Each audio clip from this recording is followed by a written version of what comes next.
Hi, this is James Arthur Yanchik, the Black Knight of Talk Radio, inviting you to join me on the road to truth via the path of non-contradiction. Join us each week on Feet to the Fire, a show with the goals of examining a subject matter on its own merits and test how it stands up to the many possibilities found in reality. All without pre-drawn conclusions found in personal bias. No left or right wings here. No pounding the pulpit of ego-driven my way or the highway attitudes. But there are no free passes given either.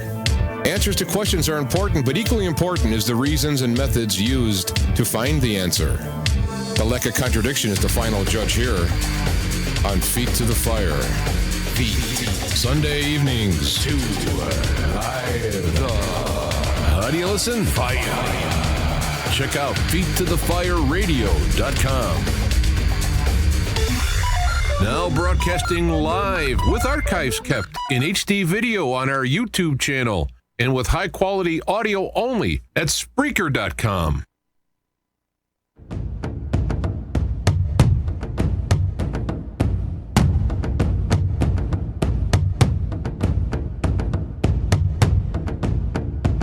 The views expressed in the following show are of the host, the guest, and the callers. The content of the following show, its accuracy, authenticity, and the ramifications of the use or application of said content is the responsibility of those speaking and listening, not the broadcast medium.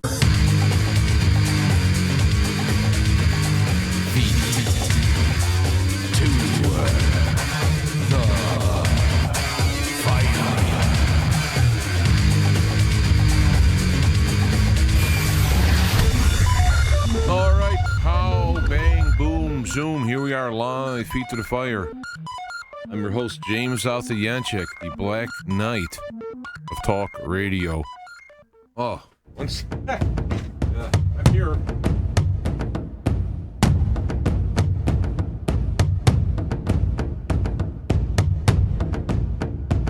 The views expressed in the following show are of the host, the guest, and the callers. The content of the following show, its accuracy, authenticity, and the ramifications... I'm here. I had to go grab something over there.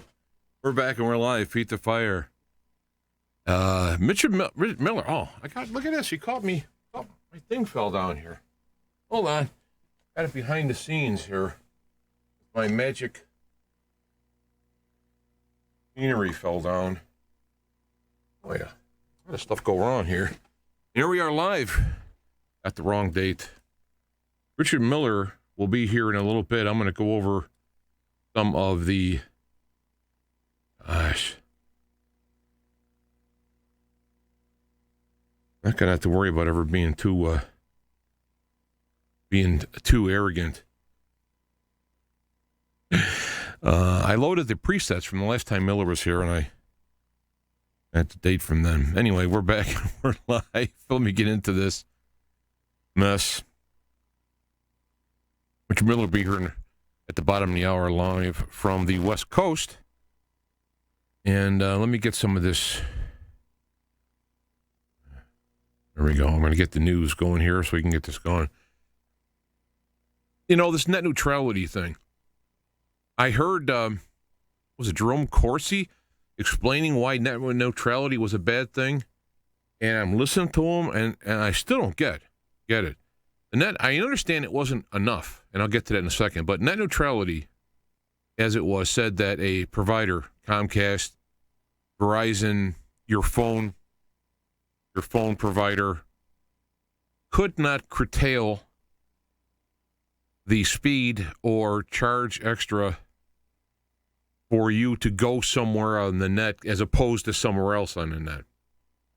And prior to this law, AT&T, and this is from my sister had AT&T, prior to this law, they actually retarded the speed on Netflix. She canceled Netflix, couldn't watch it on her internet.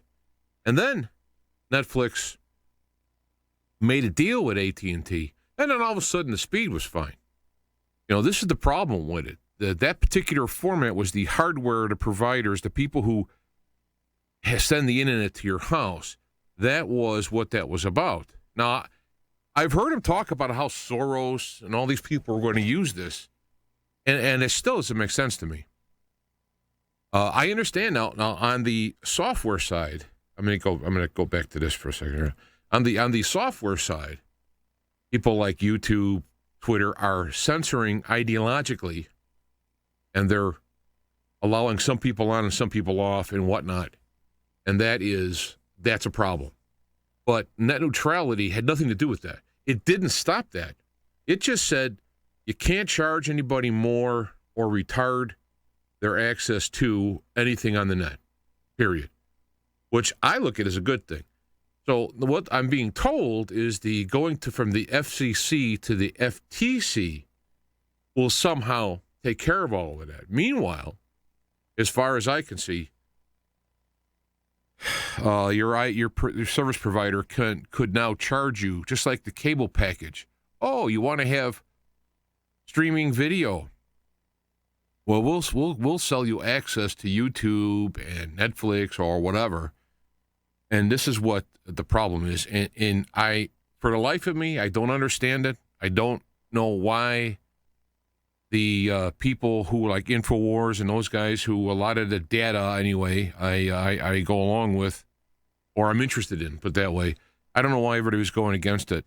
They're looking at trying to stop Facebook from filtering out, or YouTube, which I have gotten. Believe it or not, the stuff I'm doing here, I have had things from Netflix. So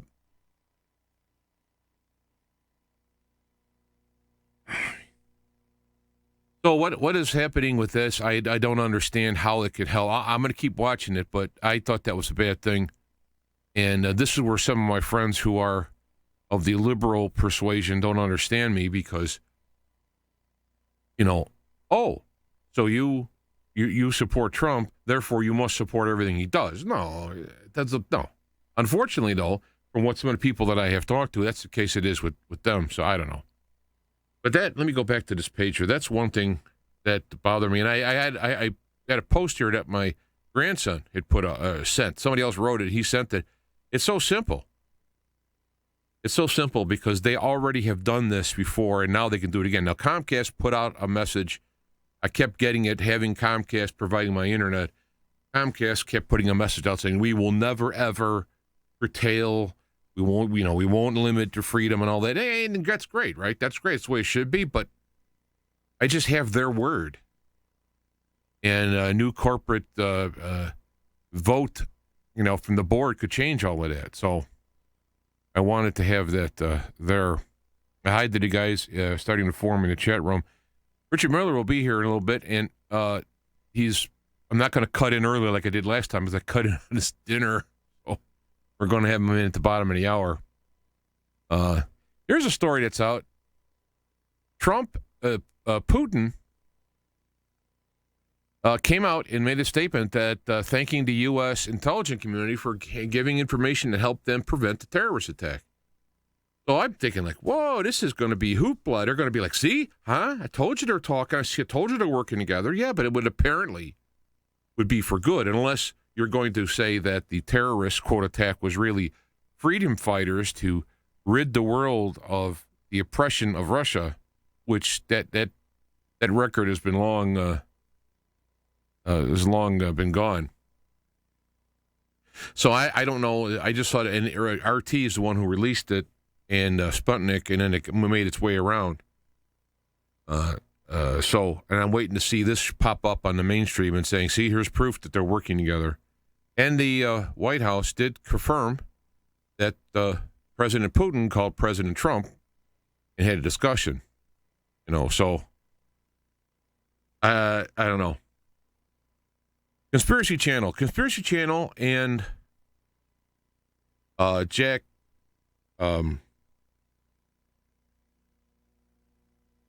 Gosh, I can't think of any other name now. Wow, this is a great. They run my shows. I support them. Jack TV, jacked up TV. Gosh, Rob, I hope you're not listening. Anyway, they need your help. They're trying to put this together. He's an independent producer. Wait a minute. I know I got it here somewhere. Hold on. I'm going to do this. Free Jack TV. There we go. All right, I knew I had them on there. They need some help. Let me get back to this. The bills have tripled and skyrocketed, so I wanted to put a link to that and say, hey, if you want this independent media type stuff to go, you're going to have to pony up a little bit.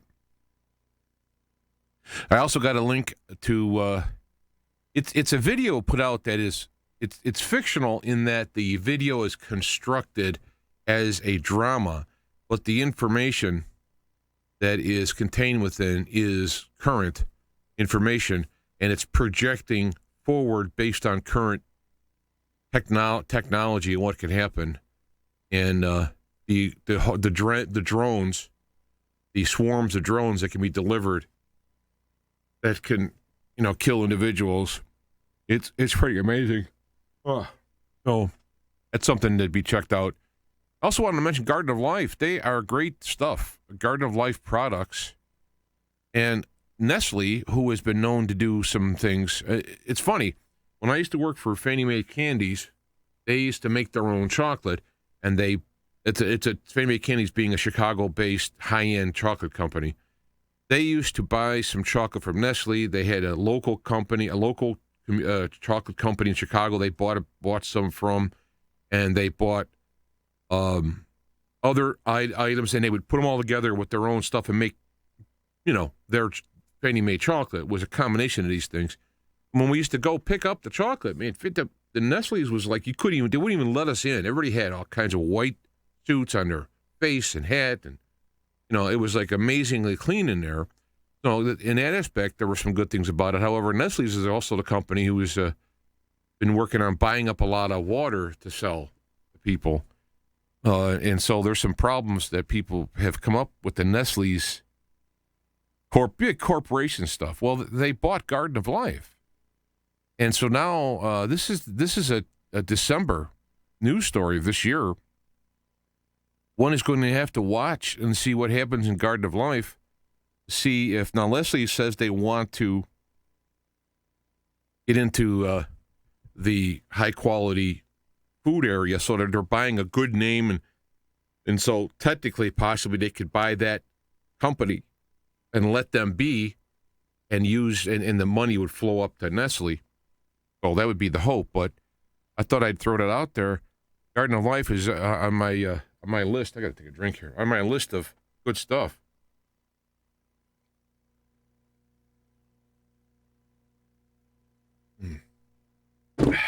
So, Concern and Garden of Life on the website announced this. I started a little talk on here. I gotta make sure this is running here on the sound.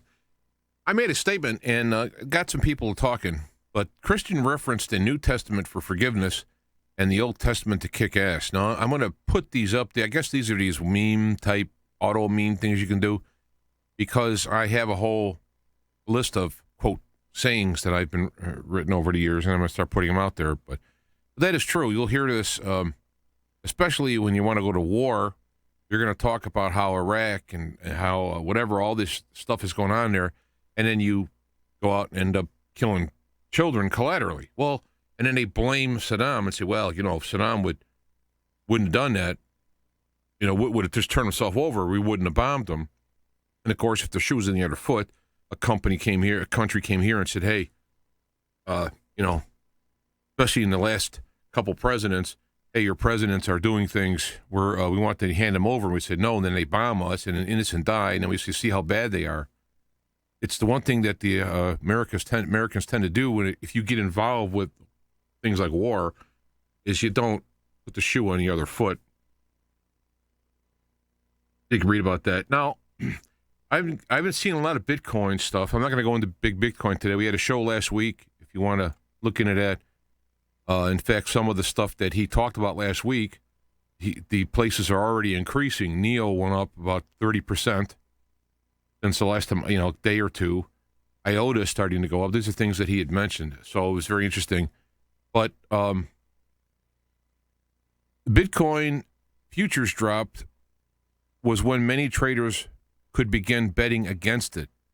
This is the thing that we're all worried about, is once they allow you to bet against the price, then people can start manipulating the Bitcoin price down to win on the short side. When you short a sale, it means it's going to sell for less than what you're planning to, than what it is, let's say. And if it does go down, then you get money. And if it goes up, then you owe money, basically. And so, interesting enough, day Bitcoin's futures dropped is when people could start betting against it. And so that kind of lets you know that might be in the works. So that's something to think about. I don't have the typical reservations on cryptocurrencies, as some people do. Some other things that, the powers that be taking over and doing this and whatever, corrupting it or involved, or perhaps it's even started by them and all those things. It's possible, but I that's not what I'm looking at. I'm looking at something more like this, where, and I noticed the price of Bitcoin was, as you could see, looking back over the week, you could see it's gone up in the last, it's a month. Let me go to the week. You could see in the week it had peaked in a new high, which is 17,000, and it went down. And this is where you're getting possible future stuff. Well, then it went up to 19, and then it went down, and it went up right under 19 again, and it went back down again. So it's up to 18,418, and that's still, over the last week, is a $1,669 increase. That's almost 10% increase in 1 week, which is still huge. But when you move it out to a month, 1 month ago, it went up $10,000 since 1 month ago. And that's how, and if you want to go to the year for the big picture, it's went up 2,224% since last year, for a total of 17,600. So also, Ethereum and Litecoin are doing rather well too. So you can see Litecoin in particular. Let's go to last week. That was its big rise, like in 1 day. Over 1 day, it went from 160 to 300. So we're talking double. Then it went down and up in it. So, but anyway, back to the article. Oh, I had the wrong pictures on here, so you couldn't really see that. Sorry about that. Couldn't see the whole big picture of it. I was doing all of that. Oh, well. You could see the various items, and no. So let me take that back off and go back to the picture. Now, I've posted a bunch of things here on Facebook. Tom Fenton, he is from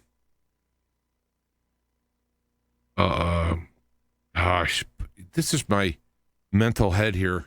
I could see his face now, and I can't remember. Judicial Watch. I can't remember his the name once I see the thing. With Judicial Watch, there is a lot of information coming out about the FBI with corruption and all that. The problem is when you go over to the left side and put on the mainstream media, you're hearing nothing of this. All you hear is the threat about them shutting it down. Without why? So a large number of people are being programmed by this. Interesting, this came out on a tweet, Charles Ortel, and they have the totals in the write-in tally. That Moore's write-in tally at 6:58 was 16,000, and his write-in tally at 6:59 was 14,000. And the one day prior to the election, Alabama Supreme Court said it's okay to destroy these digital voting records. It's like, hello. It's absolutely ridiculous. And so people are really worried about on one hand, Bitcoin and investing the money. And I'm seeing all these articles coming out. Oh, it's the greatest thing ever. Oh, it's the worst thing ever. And it's not the case. It's going up because it's a new item. Will it continue to go up and will it sustain? You don't know. But at the moment, people investing in the beginning of it are getting a lot of returns. And then finally on this FBI thing, there's no question about that. This should be an investigation and all that. The problem is the propaganda machines have a large portion of the world listening to them, even though they're going down smaller and smaller in terms of live audiences. There's a lot of them. You have CNN, NBC, all of the news things, all of the major newspapers, and a lot of the radio. So you have this large swath. So if you watch a news story, you read the newspaper and listen to the radio, and they're all saying it. You go, see, look, I got 3 sources. And then they demonize, and of course Alex Jones gives them things to demonize him with by some of his antics. But this is the problem that I'm thinking of, is that even though all this stuff is coming out, they're still bold because it's not out to the person on the ground. And it's obvious that they have voter irregularities. Gosh almighty. And hopefully that will be pursued and not just thrown away, but the powers that be who are in the Republican side, the guys the anti-Trump guys on the Republicans aren't thrilled about recounting anyway. So, and of course, if they would have had a better person running other than less they could try and nail them with. But, others are coming along with the same problem. So I'm going to see something real time here because I might say something. I put a question up to our guest from last week.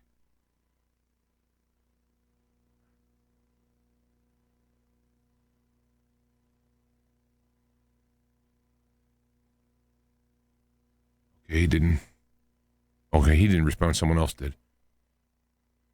All right, so it was about cryptos, but I'm not going to go into it. I'm going to have Richard Miller here in a minute. I want to go to the web pages, though, and show you a few things.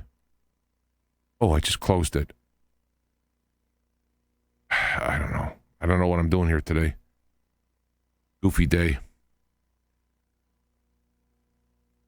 Our webpage, and then we'll start to go. Of course, you know about the website and all that, but the one thing I want to mention is the old website. I keep bringing this up. There's a zillion shows on there. Go to the past, and then you go in this little box right here, this custom search. That's where you go and type in your request, and you can go back through all of the shows that goes back all of the years. Of course, you can see how I've done the web pages, but each one is going to come up with a directory, all the shows from that year. Not all of them are going to appear on the topics. Speaking of Dr. Rita, I'm reading her latest book. She's given me an advanced copy of it, and it's excellent. We'll have her on to talk about it. Also, I wanted to mention, where is it?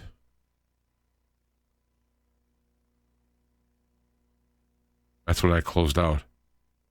And another. Oh, yeah. Okay. Let me go here. Audio.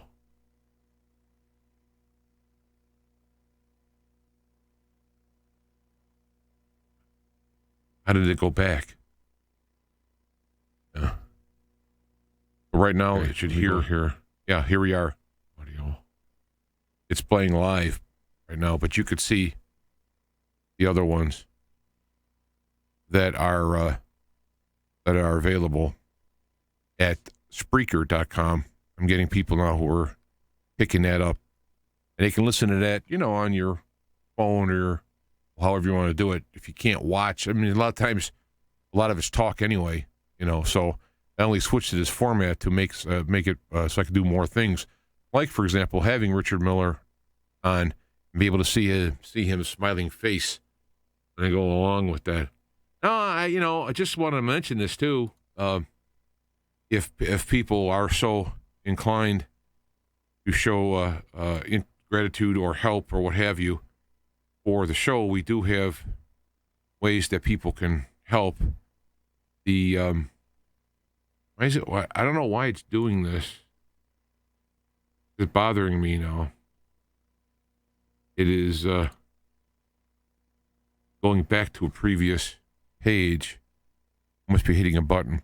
But I do have all the various coins that I have accounts with if people would want to. But, I had a talk with our guest last week, for someone to give a coin or portion of a coin to somebody for whatever reason, even if you wanted to buy a product, the Toys to be giving could go up. And so, but I put it out there in case someone would like to do that. We'll go to good use. We also have this mug. I'm not making on this. I made this more or less for people who are listeners who would like to get it.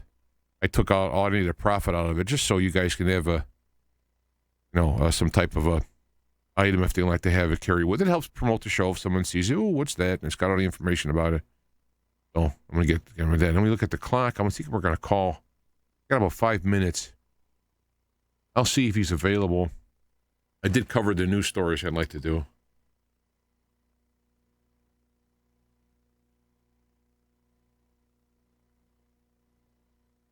Now, I want to mention that you can send emails to James at Feet to the Fire Radio and ask a question for Richard Miller. That's fine. There's a chat room that's up and running now with several people on it. Omar's in it, Zindi. I'm not going to scroll at the moment to see the others. You can do that. You can call at 888-863-2722. It's our phone line, regular old phone line. And that is a way to get in touch because I want to get people's questions. What I'd like you to do when you have the question is I'd like you to make it concise. Make it an answerable question so that there is a point to the question.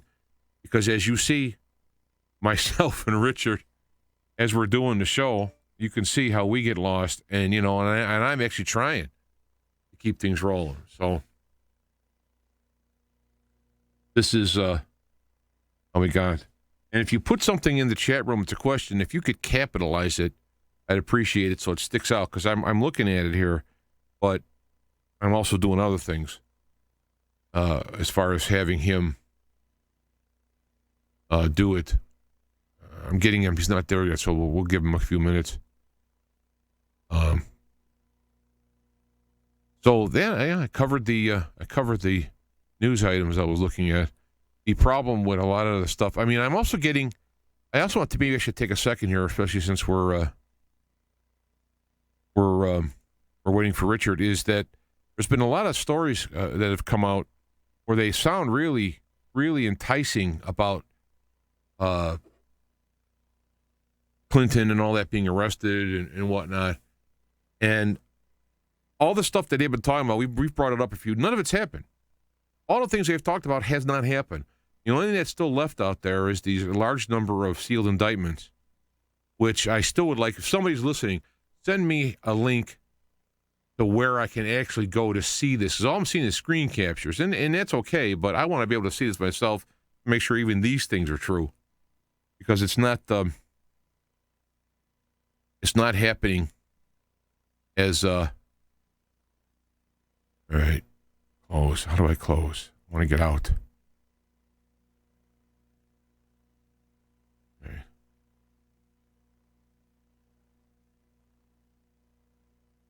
All right. I'm sorry I'm doing this. I had a bunch of stuff pop up on my screen. So let me get Richard. Let me see if I can play something here while I'm doing that because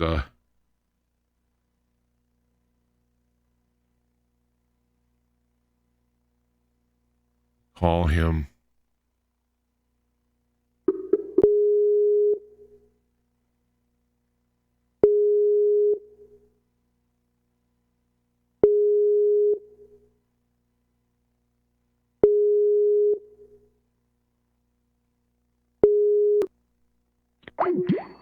Oops.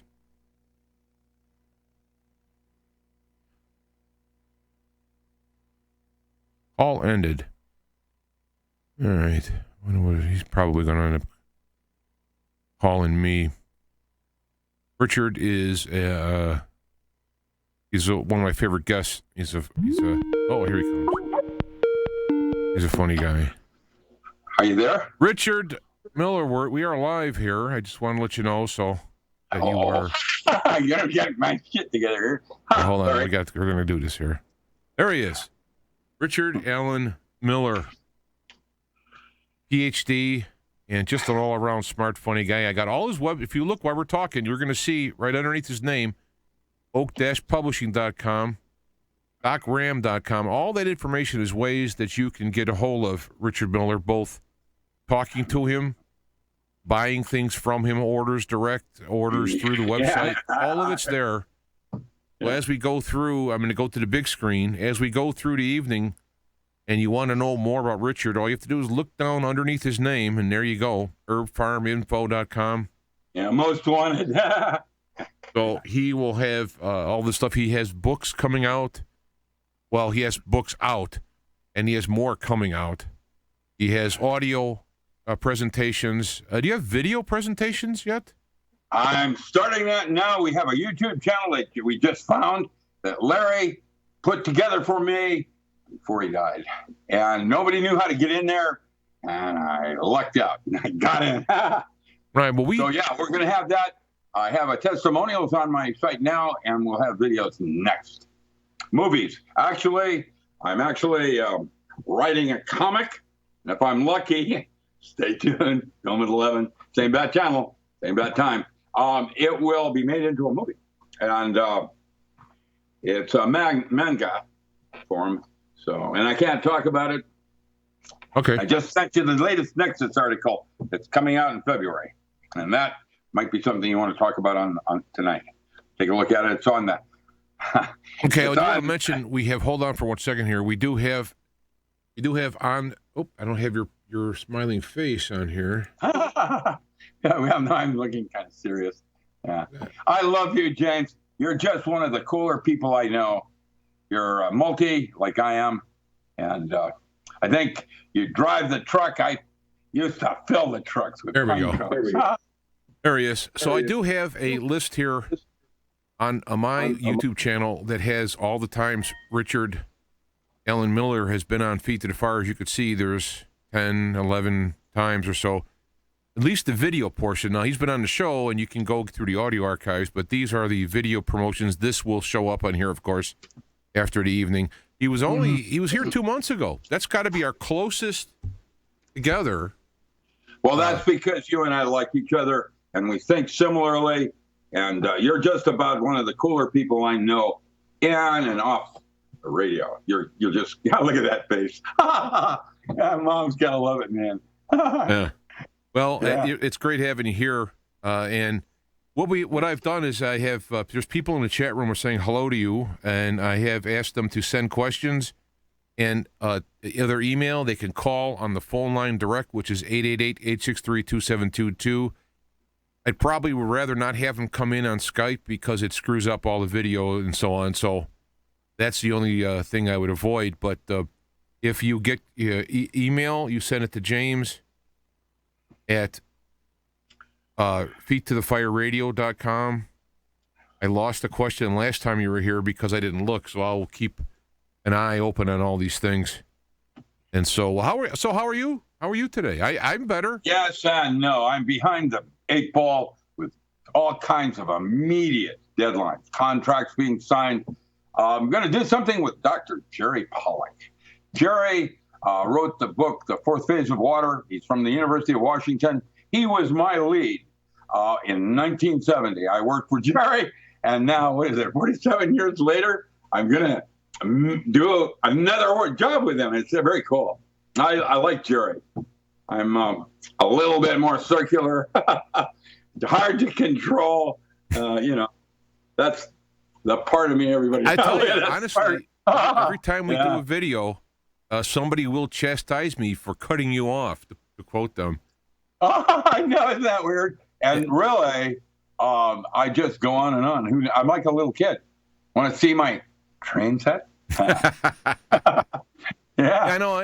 That's what we do here. Is I just try to, because when we go on tangents, and I'm bad too. So we're both doing it. So I go off on tangents and so on.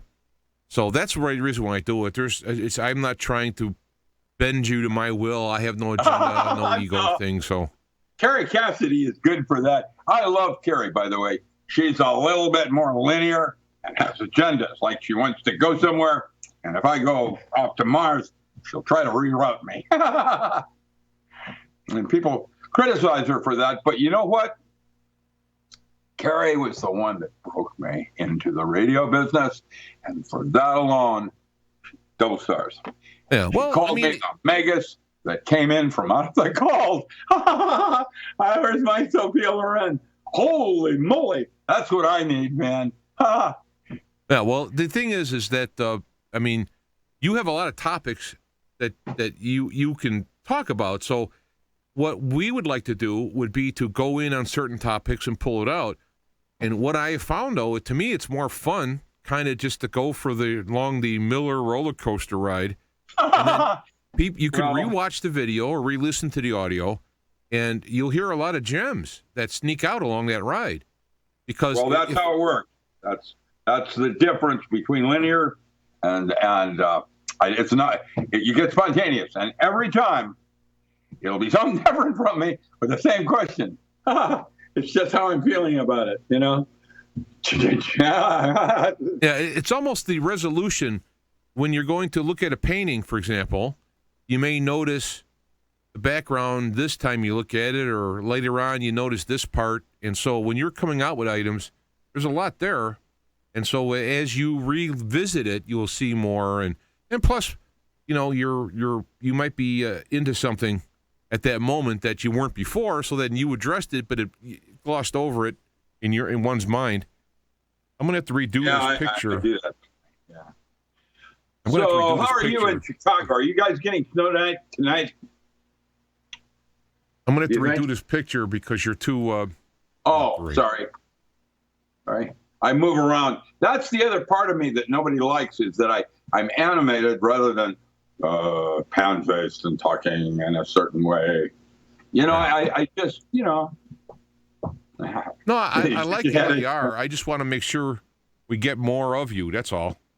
Oh, as long as you're going to be bouncing around. Paid with Steel Girl Scouts? Really? Let's see. I want to see. There's a question in there. What do you think about Trump's announcement that we are going to the moon rather than Mars? It's about time. Trump is a criminal, just like Clinton, except the thing that I didn't vote for Trump. I voted against Hillary Clinton, and I am hopeful that I will see her in leg irons by this time next year. Trump is nationalist, and no matter what else is said, you're fired, ego, whatever. He cares about America and does not want it hurt. And that's the difference. Because the rest of them are New World Order and they have agendas. And if Trump doesn't play, they'll try to discredit him. If that doesn't work, they'll make an attempt on his life. And that's probably why Kucinich others are going to say the United States will provincialize into about 9 provinces. And that's plan B with Agenda 21, because it's easier to rule a bunch of small countries as it is a large one. And if you don't think a combat vet, unorganized, gets a hair up his ass, you got some real danger there. And it'll be like Red Dawn. Good luck, Russia. If China is already taking over America, they own most of our forests. They own more than 50% of Grants Pass, Oregon. How does that work? I had heard, speaking of that, that they also own a good portion of California, and hence a lot of these fires allegedly may be clearing ground for China. That's exactly correct. You say that blue beam coming out, that's not a forest fire, and forest fires don't get hot enough to slag glass. So guess what? We've got another false flag. And the bad news is you're never really going to know what happened, because, like Las Vegas, a gun running operation went bad, and the FBI jumps in and thinks, how can we make this to our advantage, and does a little spin-off here, and the National Security Agency does that, and the Ku Klux Klan does this, and the militia does that. No, it's crazy. And actually, when you realize that they're doing a body count with intent, that's wrong. And that's wrong literally. And if I ever personally discover that that's what they did, nobody's going to be safe around me. I will go up against the man, and I will make that right, because that's not right. Take a body count like Sandy Hook. Did Sandy Hook happen? Are you asking me? Yeah, did it happen? Well, or was what I tend to do is when people come up with these varying, yes, it happened, no, it happened, I tend to be kind of like, I dip a little spoon in all of the pots and put together and make my own bouillabaisse. Yeah. And what I think is that's Occam's razor. Listen, I have a video showing those people moving children out of the building, and they're the same people and the same children going in a circle. How does that work? Well, yeah, it worked around. Well, what I'm trying to say is that I think there is an event that took place that was orchestrated, and they took advantage and used that for for a greater picture. So rather than have nothing happen, picture. Yeah, yeah. I mean, because you're not going to get any advantage in trying to put forth the ideas of what's going on with these false flags by coming out and saying there weren't anybody killed, because people are going to be, what? They're going to be so outraged by that, they're going to focus on that, and they're going to miss your bigger message. So the bigger message is the way the mainstream media chose to report it. That's the real story. And, I've had enough of this media crap and internet neutrality and all the rest of it, of controlling our children. It's terrible what's happening. And it's methodical. It's actually over a 40-year plan. And most empire builders, including Genghis Khan and Alexander the Great, didn't have 40-year plans. So who does that? Well, aliens. There you go, man. The U.S. government just came out today and said, yes, we have a secret space program. Go figure. Oh, geez. I'll bet it isn't even real. You can't believe any of it anymore. The only place I now know go is my gut, because that part won't try to lie to me.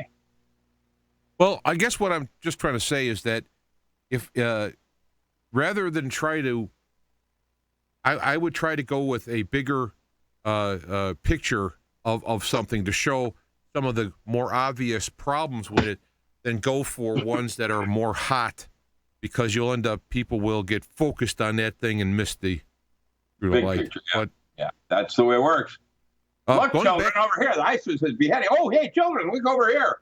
And they direct your attention, and don't see the car crash that happened in the other direction. That's called sleight of hand, legerdemain.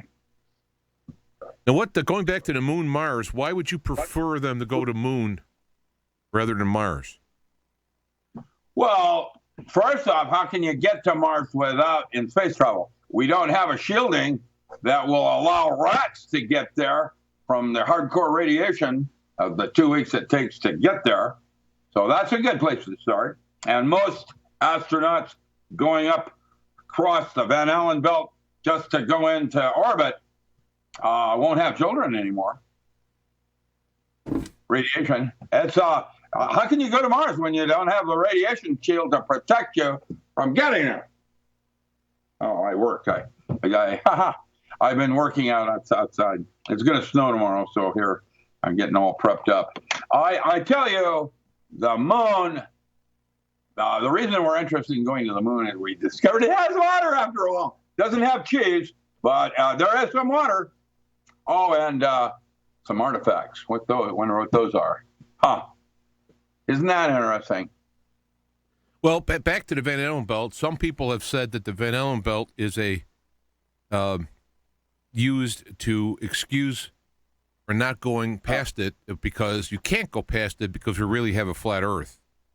Yeah, all right. Well, good luck with that. Listen, the way physics works is like your brain. You have two cavitations. One is religion, and the other is physics. And they're both don't have the full answer. And it's a closed system, mutually white hole, black hole. And so flat Earth. Okay, you start in physics with assumed truths and definitions. And we used to assume that the shortest distance between 2 points was a straight line. Now, the fact that we now believe, assumed truth, that the space is curved, I can, with standard mathematics, prove that the Earth's flat. On the other hand, there is no such thing as gravity. The Earth sucks. That's another graffiti. Listen, these models that everybody says, oh, it's flat, it's not round.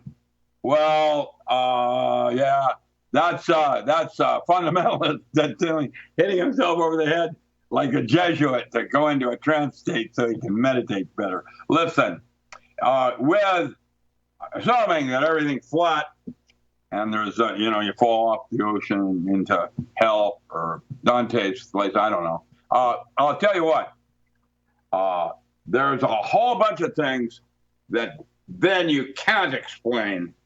Like when you put a camera on a balloon and it goes up high enough, you can see the roundness. Eat me. That's the way I do it with flat earthers. And what's his name? John B. Wells just had a terrible time because it's all easy to prove with assumed truths, definitions. What about information rather than working on space-time? Well, time and space aren't what you think they are, and neither is information. Information, isn't it interesting that the more you know, the less you know? How's that work? Chaos? Is there something going on with entropy here? No. It's, again, definitions. There is a theorem in information theory that states if you have enough information to ask a coherent question, you have enough information to answer it. Now, that means you can't get there from here. Information is not going to give you the moment. That can only be experienced. And when you do that way of approaching, it's sometimes flat because I need to solve this kind of a problem on the way I'm going to fix that hull on that ship, or I'm going to have a different kind of ship that goes through a time hole. What is that called? Rapid transit, like from CERN to Fermi Labs in Chicago. There's bad news on that one, too, by the way. The bad news there is that what goes in one hole is not the same thing that comes out the other. Well, why is that? Well, why is that? Because you're there in multiverse, and now a copy of you comes out in Fermi Labs in Chicago. That's what CERN is about. So rapid transit. And what they want to do is make stargates so we can go to Mars.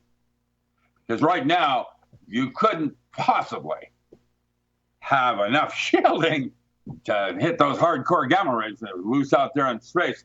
And they've done experiments. Rats won't make it. No. Going back, why are you seeing a copy comes out of the other side of these FTL? Because it's a different set of molecules. Now, that's the paper I sent you that's going to be out. What is it? What was it? What crazy title did they? Do you have that in front of you? No, I don't have it in front of me. No. Oh, poop. Okay, well, I'll look it up. It's something about, poop. I'll look it up. It's something about how the illusion of reality. That's right, the illusion of reality. In fact, newsflash, consciousness, where you are right now, is not awake. In fact, there are dream states where you're closer to the truth than you are right now. And that's a flat earther's response. Eat me.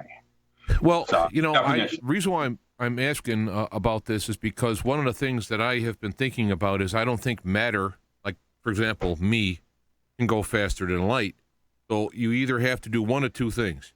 You have to change me into some constituent that can go faster than light, and then reassemble me, and that's a big problem. Or you can take a container which contains me and pull the container out of the universe and push it back in. And in both cases, that would be a huge physics problem. Oh, you do it in surfing. There's your cold fusion. That's exclusion zone water. Whenever water touches anything, changes it. And it changes it differently for each thing it touches that's different. That means it touches plastic quite differently than glass. With tellurium, you can have such a cascade of charged particles that the surface tension will run that water right straight up until it reaches the top and out over the edge. That's with tellurium. Whereas plastic is flat black, and you have bulk water, which is pretty much what everybody drinks. And all this hoopla about restructuring your water, all you need to do in the northern hemisphere is pour it into your coffee cup clockwise, because it comes out the toilet, goes down counterclockwise. And that Coriolis force is what starts changing water into bulk. And when you have, there's all different kinds of those. This article will not address that. That's chapter 7. The comic book I'm writing right now will address some of those things. There's going to be a major comic with 10 chapters. That means 10 comics. And if it goes right, movie. And knock on wood, then I can write about the real, true heroes, Doc Ram, rather than Dr. Strange or Doc Who. Right, I even have a TARDIS. At the risk of being chastised for controlling you, can we? If I want to go back to the CERN issue, because they want to go on the flat Earth thing. No. And I'm saying, going back to where you were talking about CERN going through and coming out at Fermilab or whatever. Oh, yeah. What is going to be the mechanism for this type of a hole? I mean, because anytime you start screwing with space-time, I'm a piece of space-time. And if I go through that hole, and let me further go back. I've interviewed with... Yeah, it gets creepy, doesn't it? I've interviewed with... of course, now I can't think of his name because I'm looking at him in my head. I know, flat Earth people. Yeah. Hutchinson, who... Oh, John! Yeah, John Hutchinson. He lives in Oregon here with me. He's just down the street. I've had him on the air the show several times, and we've looked at cool. some of his... I like John. He's a little zen, but... I've looked at some of the videos that were taken back in the 70s that were film. So it's like, it's not like CGI. There was no Star Wars, and all that Lucasfilm. And in those videos, he had bars of aluminum which would turn into gel and all that. And I talked to him on there, and I said to him, I said, if you had to put into a sentence, what do you think happened? And his answer, I thought, was spot on, in my opinion, that he was altering with his electronics, perhaps part by accident, part by being mad scientist. He was altering space-time so that bar was actually forcing to be going into different space-times, and that's where the appearance of gelling and quivering was. Now, if that's true, when someone is going to be brought through to space-time, they can be totally destroyed by it. In fact, I would say that would be the number one problem. If you can open a portal, how do you get matter through it without being destroyed? And if you disassemble it and then reassemble it, how do you know that person is the person and not just a slab of meat? Or a walk-on, or who knows, a carbon copy. CC, check you later. Here's the bad news on all of this. When you do this kind of thing, you change everything. Now, that's where I start this article, is on the Mandela effect and the various options of timelines. And the solution to all of these is predicated on what kind of a universe I did. That's the part they left out in this article, which was part 9. They did 7, 8, and 10. And they left out part 9, which was the exploring the different kinds of options of reflected universe, string theory, knot theory. Knot theory is the latest working with multiverse. It's Kaufman's mathematics is excellent, it's well suited, and drum physics. And I'm using cavitation as a primary way of looking at the universe. Everything has a counterpart. That means this has that. And that's why you have two brains. That's why we have two suns. That's why there's a big black hole in the center of our galaxy. And it's a way of looking at things that allows me to solve the problem and now say the universe is multiverse. And later they'll say, no, it's not flat. It's da-da-da-da. That's because it's not, physics does not have the answers. In fact, I don't know of any law that's lasted longer than 20 years, except maybe the dolphin when they were hitchhiking out of the galaxy with Maxwell's right-hand rule of thumb. Well, there's no way that you can say that physics has it, because it's like religion. There's about as many different forms as there are human beings. And the real truth is not, unfortunately, Mulder and the fundamentalists, it's in the word. No, it's not in the word. It's your response to the word. The gut, outside space-time. And that's why you like dogs. Feed me, mama, feed me. They think with their gut even more than man does. That's how they have ESP. They're in touch with something, and we know it, and we want it. And that's what we cherish in our dogs. Actually, I'm trying to find, I'm looking at cavitation here. I think you may have something. Yeah, by George, I think he's got it. The rain in Spain. I think you have something there in terms of, if I just saw a report, but I don't have it handy because this is kind of off the cuff, but I saw a report that Russians are working on a submarine that goes underwater very fast. Yeah. That's in closing it in a cavitation ball. Listen to this. But a friend of mine, a fan, sent me this. Let's take a look at it. It is an hourglass, okay? Now, this one is a perfect cavitation. Watch how the film falls, and you will say that it's like going into, going into the out of. I'll let it here, and I'll bring it up in a minute. You can see how it's forming a ring because of the cavitation ball. Here. Now, that's a very interesting. Notice how there's a hole on the top part here, and the way it's falling down. I don't know who the artist was that made this. I'm impressed. I have other hourglasses. I love time, by the way. Check this one out.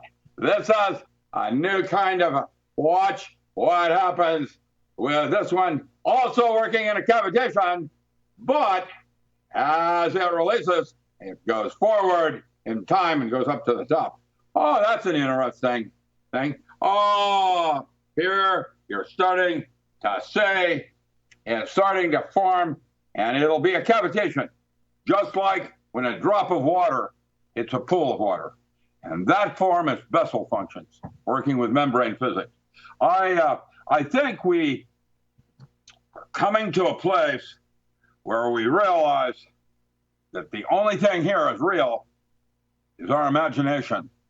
The 3D printer did not exist until Star Trek. All right, now let me go back here because where'd you go? Here we go. You had someone? What I'm trying to say is that, remember I said about keeping you inside something as you go through this portal or whatever? Yeah. What if we're using a cavitation through space-time?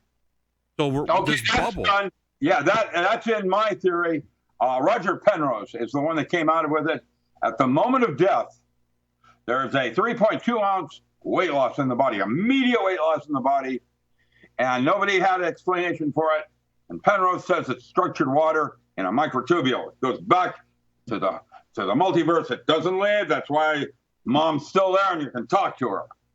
Now, with that said, the Egyptians called that the Ba and the Ka. And that's different than the Kus are in the Cobs, but the Cobs are not in the Kus. That's knocks on pucks with a little bit of Crowley spice to it. I think there's something more going on here, and that we really will never really know, because like Las Vegas, because it's not about Simon Says you can go halfway to the door.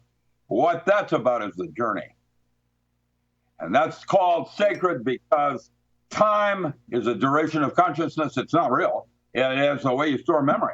And the fact that you have two brains, what you're doing is creating a hologram, and you go backwards in time to remember something. And, all right, well, let me get back to this. You see, we have a picture of like a missile or torpedo, whatever, using cavitation to surround the missile so that it doesn't actually touch falling the water, in air. right? Now, just let me. What if we were able to do that where we used a cavitation principle through space-time? So we're surrounded. That's what they're doing. That is exactly what Mark Leclerc is doing at MIT in cold fusion concepts. It's how a surfer is able to move faster than the wave because the water that touches air is moving faster than the wave itself. And so there is a relationship of the one thing to another, and a black hole. Would you feel pain falling through a black hole and you got all stretched out? You know, the movie In the Continuum was actually voted number 6 in accuracy all-time movies on science fiction that were correct sciences-wise. And that's where he goes through a black hole and talks to his daughter by pushing books out of a bookshelf. And she gets it. Yeah.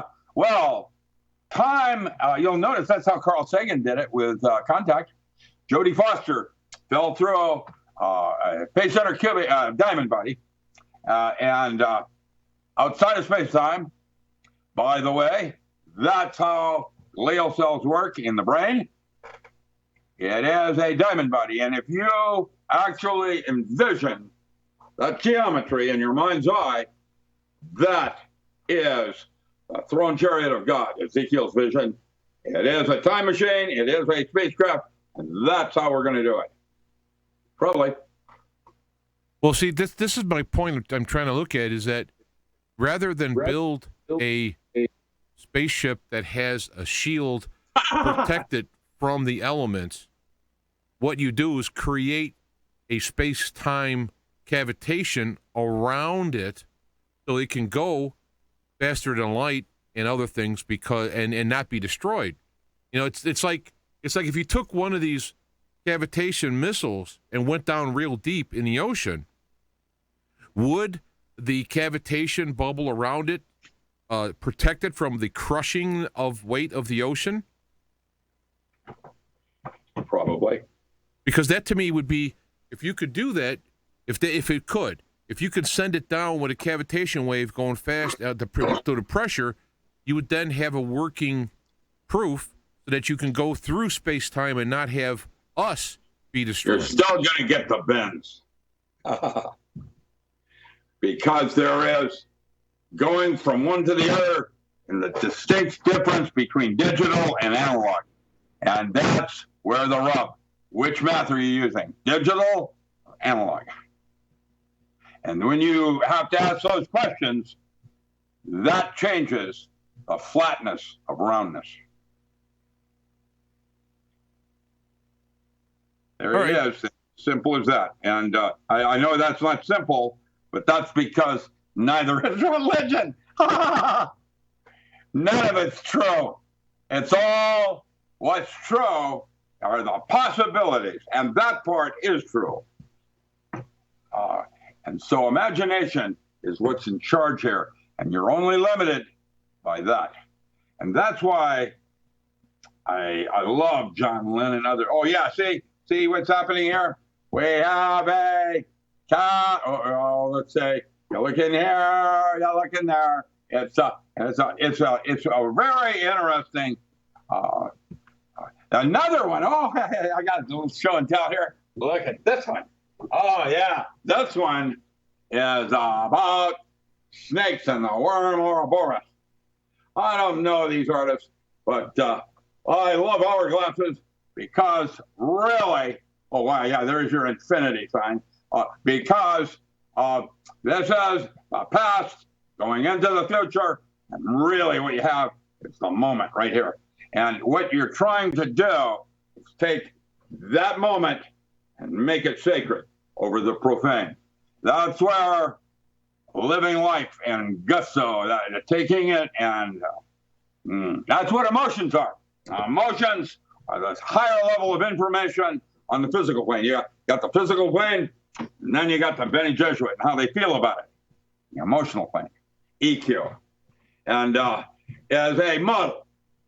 And so flat earthers are not going to be able to use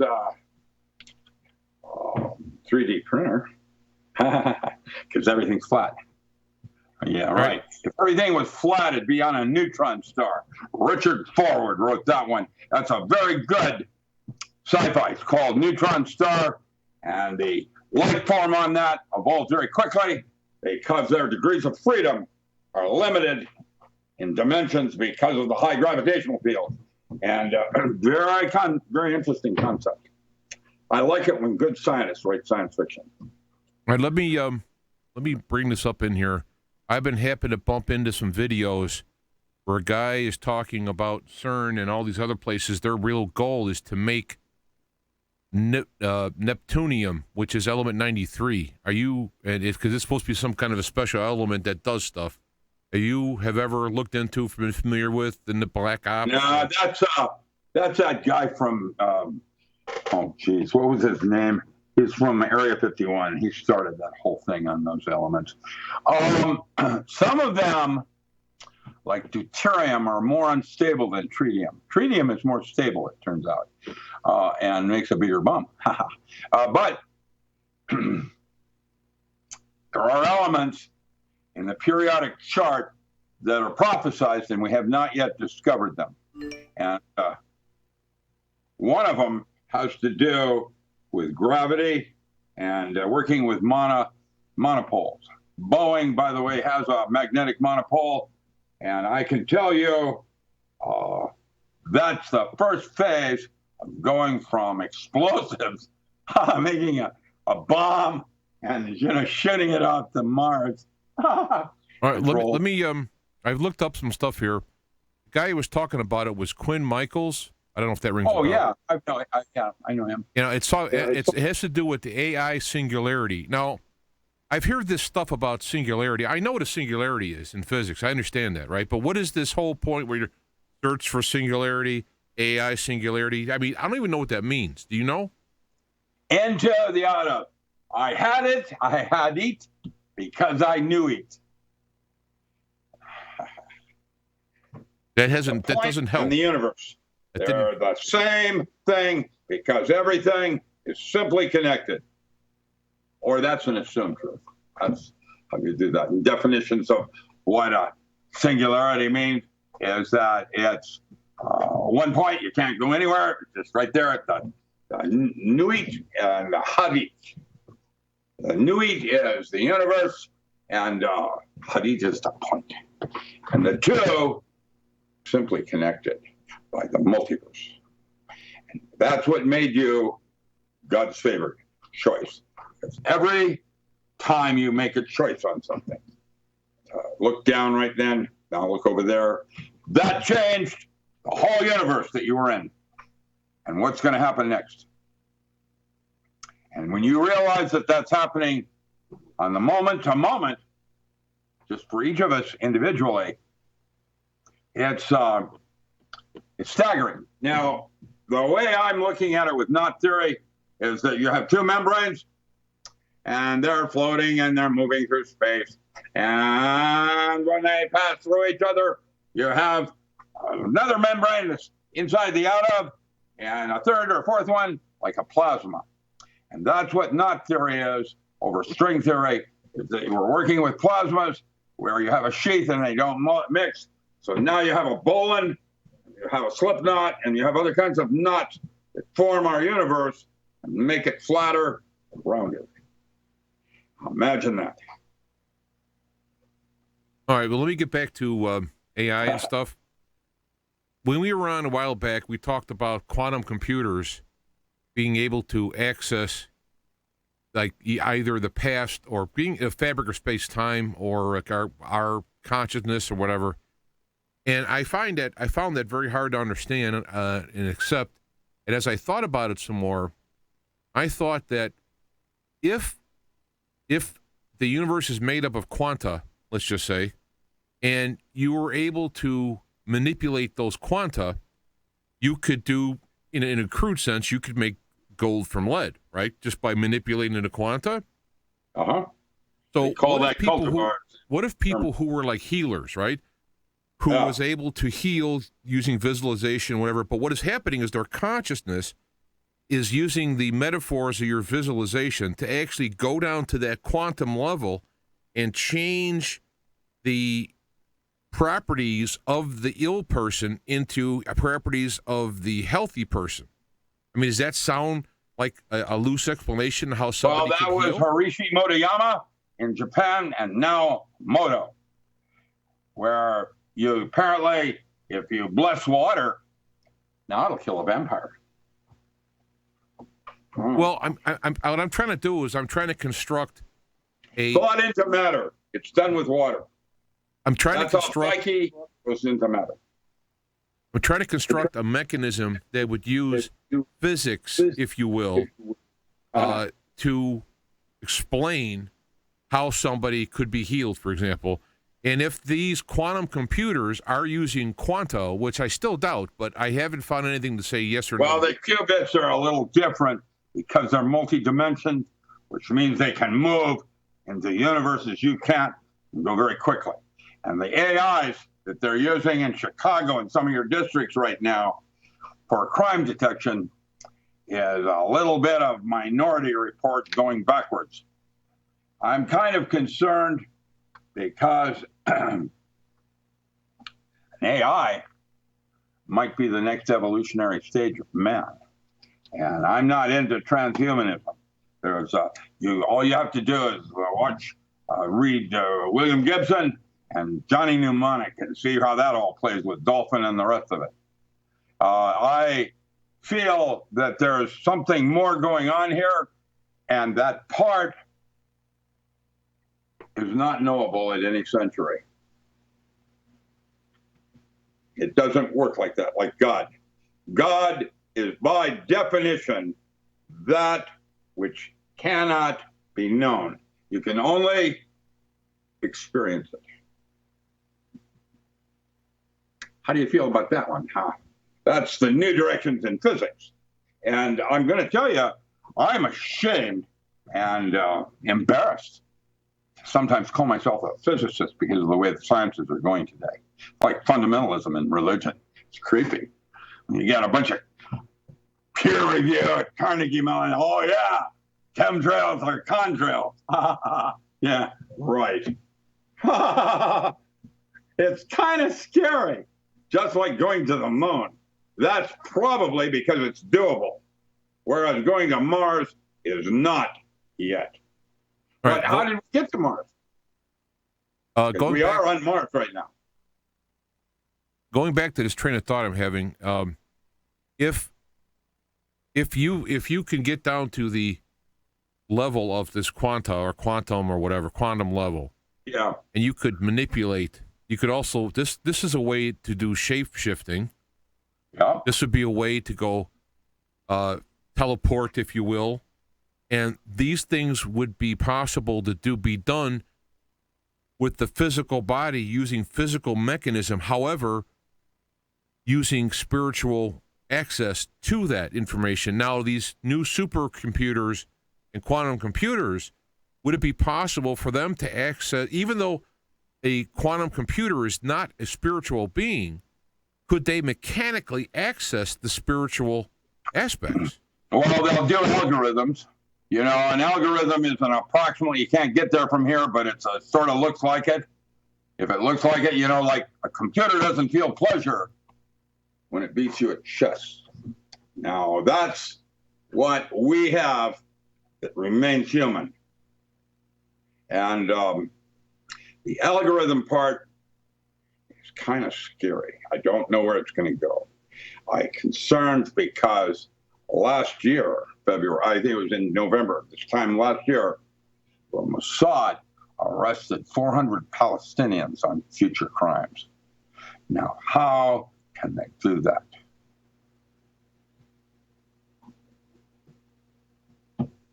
Third generation D-Wave out of Abbotsford. Imagine a person of interest when it goes rogue. That means no handler. It's on its own. It has to make its own way through the mirror. And first thing is survival, just like in iRobot.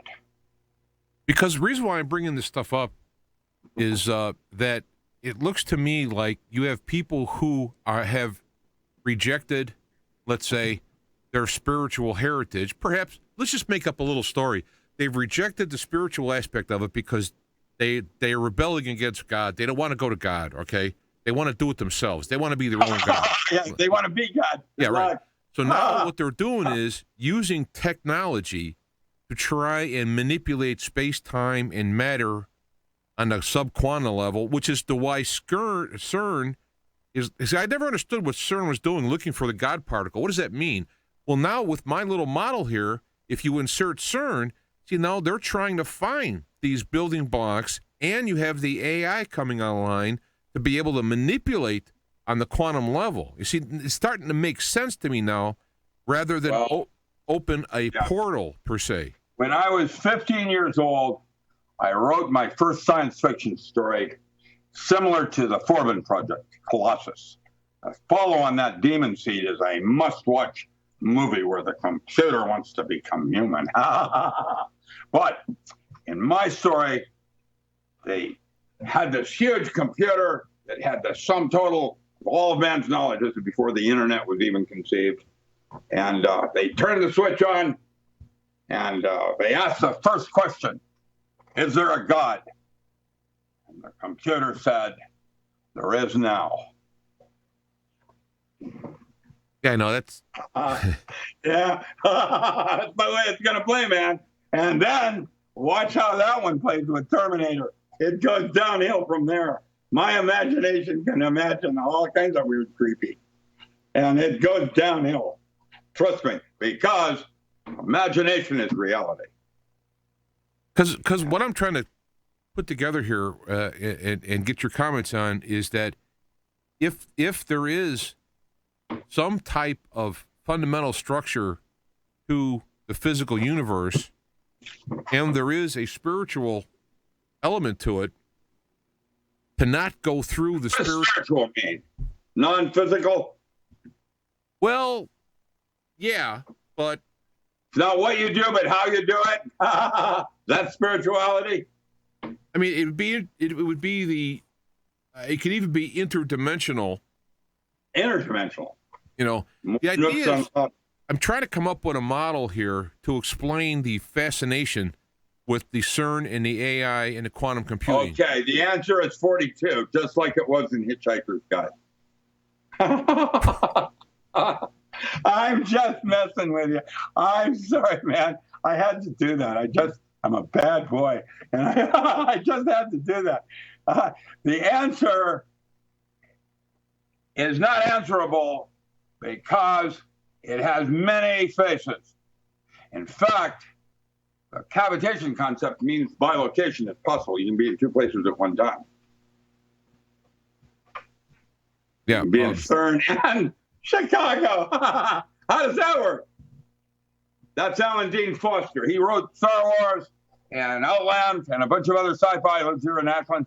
And he wrote a really good book called Into the Out Of. Well, that's a good sci-fi book. Alan Dean Foster. And I'm telling you that that's where it's all at. And about as many different possibilities as there are people. Because everybody's different. And we all make those choices. That's what made us human. length, girth, and with the possibility of man. Now, is there life forms that are above us? Well, that's an angel. Remember, the way they portray angels, they're kind of like sociopaths. They feel nothing. John, come back. My wings are gone. Yeah, she's an actor, all right. I'll tell you. I have to tell you that an angel and a demon are above and below us, and we're kind of like Malcolm in the middle, with both going through us. And it's like a membrane thing with its changes and making those choices. And there are some that actually believe, rightly or wrongly, that we have predestination. And I don't think it works that way. I think that we're doing it all. And when I did my hypnotherapy course, becoming a hypnotherapist, you had to do a regression. Literal, had to be regression. And of course, in the modern age, everybody wants to regress not back to childhood and reframing, but they want to go back into past lives. And my professor decided, well, if we can go back into past lives, let's go into a future life. And let me tell you what I experienced. That was an interesting thing because I was part of a triad. No longer takes two to tango. So, three of us. And it was just like in the appendices, where we were in a geometric form that was like a spacecraft. Took all three of us to balance it like a magnet, a monopole. You can have three or four, stabilize it. If space is curved, all you need is three feet stand. And 4 is more stable and more difficult to control and balancing. But when you do that concept of mathematics and realize that there are, my dear Horatio, there's more heaven and hell than any of us could possibly imagine. And that's what I call the multiverse. And we are closed systems. We're all of us hallucinating right now. Consciousness isn't real. You're asleep.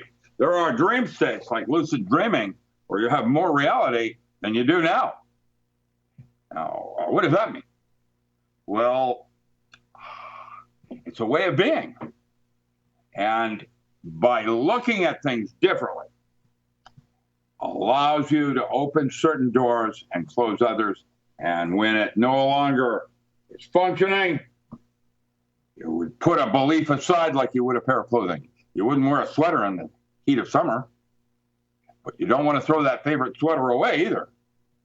Belief systems. If you'd been born in Iraq, you certainly would not have been a Christian. So that part is arbitrary, and the belief systems of assumed truths is arbitrary. Well, rather than use the word arbitrary, what I would do is that they're personal, that a person's experience, their culture, their history, whatever, puts them in a position to see the multifaceted diamond from this perspective. And so sometimes they bleed over. That's Castaneda, though. Remember, Castaneda said, the 4 enemies of man, the first was fear. Once you overcame fear, you had personal power. That became an enemy. Then did what you're suggesting, started seeing things more clearly. And clarity came. Right now, I'm experiencing the 4th enemy, old age. Can't do anything about it. Too old. It's going to be our children. Now, the concept of that is interesting in the way it breaks down what a foe and a friend, what a resource or tool is in a toolbox. It turns out that all our culture has been tabooed against altered states, and yet altered states of consciousness are where we're all going. I have a friend that wrote this book here. This is an interesting book, Neil Goldsmith. It has psychedelic healing, promise of ethnogens, and psychotherapy and spiritual development. And it turns out spiritual development is like health. It's a higher octave. And it's like you got maggots in astral world. And if you get locked into matter and you don't go home to the multiverse, you become a ghost. And at some point, the ghost breaks down into what we call a poltergeist. It's a creepy, non-human it. And there's ways to clean that and release the water that's trapped in matter, like infrared. Right now, they'll use infrared in glass to determine a bank robber's identity because everything gets captured like a film plate. And you can, with infrared and other kinds of tools, scan through and pick out the image of the robbery. Now you have the robber. It's an interesting thing, the way we think and where it's going to take us. I don't have the answers because it is the joy of being here now. By the way, Rob Doss, the latest title is still here. I just got an email from one listening. Apparently, this happened yesterday. There is, he sent me, I don't know, a dozen links to various news stories that said yesterday the Pentagon, I guess it was revealed that the Pentagon has spent millions to research UFOs. Oh, yeah, the secret space program. Yeah, Carol Rosen. Yeah, that just came out yesterday. It's all over ABC, NBC. So it's probably a false flag. Look, children, aliens. You know what an alien is? An alien is probably a germ, bacterium, with a group mind like a hive. Have you seen the new weapons they're using with drones? This is a smart bullet. It's the size of a fly. And it has, in the size of a fly, it has enough explosive charge to hit you in the head, blow you up. I just saw that video. What? Huh? I saw that video today. Yeah, it's creepy, isn't it? And imagine that in the wrong hands today, releasing 20,000 of them over a little city. Because they're run by AIs, they can move 100 times faster than you. You can't avoid them. And they can outthink you by 28 minutes. Now, where are you going to go? Where are you going to hide? You want to talk about loss of privacy? God's watching. That's it. There it is. Somebody's listening. And I don't know what it all means. So I take the concept of ethics and morals personally, and I try to be a moral man so that at least I have respect for myself, no matter what I might disagree with in society. I guess I'm an outlaw. I'm not trying to be a criminal, but I'm an outlaw. So I don't have the answers. What I do is try to speak for myself and walk the talk because that's how my daughter learned it. Well, I mean, how many people do you think I can ask outside of yourself some of these questions in dealing with this idea of being able to fundamentally manipulate matter through, the backside, let's say, the underside through quantum?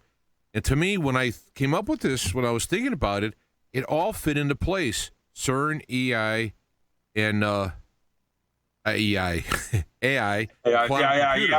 All of these things. There is an EI. And that's after the AI. It gets creepier when they start adding the alphabet in. EIEIO. XI is real creepy. But and I'm just thinking that if you go back into myth and legend and talk about gods and whatnot, would be beings who have the ability to manipulate space-time and go inside and alter DNA from the inside, rather than for the evolution. Yeah, that's how Ali's father said. This is the way we've done it for eons. We start with one person. It's Carl Sagan was actually, for all of his commercialism and everything else, actually was a scientist, a real one. And I try to, in some ways, be like him, different, do my own thing. But, Carl Sagan had it right. Seems like an awful lot of wasted space. Are aliens real? Seems like a waste of space. That's why he did it. I love children. They're so simple. They don't know it can't be done. That's how they do it. That's Cloud Atlas. There it is. Just like in the movies. And that's why they call it Hollywood, because that's where the magic wand was made from holly. And for ship I do have captain. a question coming out here asking about you as if you have raised Kundalini. Have you ever done anything Kundalini-wise? Oh, yeah. Yeah. I'm into, I was. I'm getting too old now. Sex magic and the use of sex for immortality. And how did Ming put it? The elixir vitae. And, yeah. And, the guy in New York, with this telephone, you can talk to God. The idea that sex has such an emotional punch to it. Highness is getting into that moment where it becomes multiple orgasms, a multiple moment, into sacredness. And that place is where you are literally outside space-time and you can actually change everything at that moment. That's why sex magic is Kundalini Tantra was a higher art form of thanks and the jhana states of higher states of cosmic consciousness. And they all start with training the mind. The Kundalini experiences I've been to had nothing to do with sex, though. It was just... Well, it's chill. That's dimethyltryptamine being released in the body. You get that chill. Sri Aurobindo and Gopai Krishna to talk about that. And one goes up, one goes down. It's a light beam. And the interesting part is when the dimethyltryptamine is released in the body, and you go, it's a light beam. It's going up because a bunch of philia are oscillating, and you have a resonance of a light beam. And the thing that's interesting is that light is literal. It's in the visible light region. It's not infrared. It's not ultraviolet and or microwave. It's light. And that's what the pineal gland is at the base of the spine. If you get that going up your spine and you get your body aligned just right, it will turn on the pineal gland. And what that does, and this is a study that Robert O. Becker and I did, is it sets up a resonant cavity oscillation in the neural cavity. And now, with the right diet, you're no longer manufacturing glial cell. You can actually repair nerve tissue and reverse aging. And that's physics. Now, I want to mention it would make sense then why the procreation progress is also linked into this, because all that energy might be involved in procreation as well. It's not, the energy is emotional content. That's where the secret of it. Building it up, let it down. Building it up, down, up, and you go into a place that is,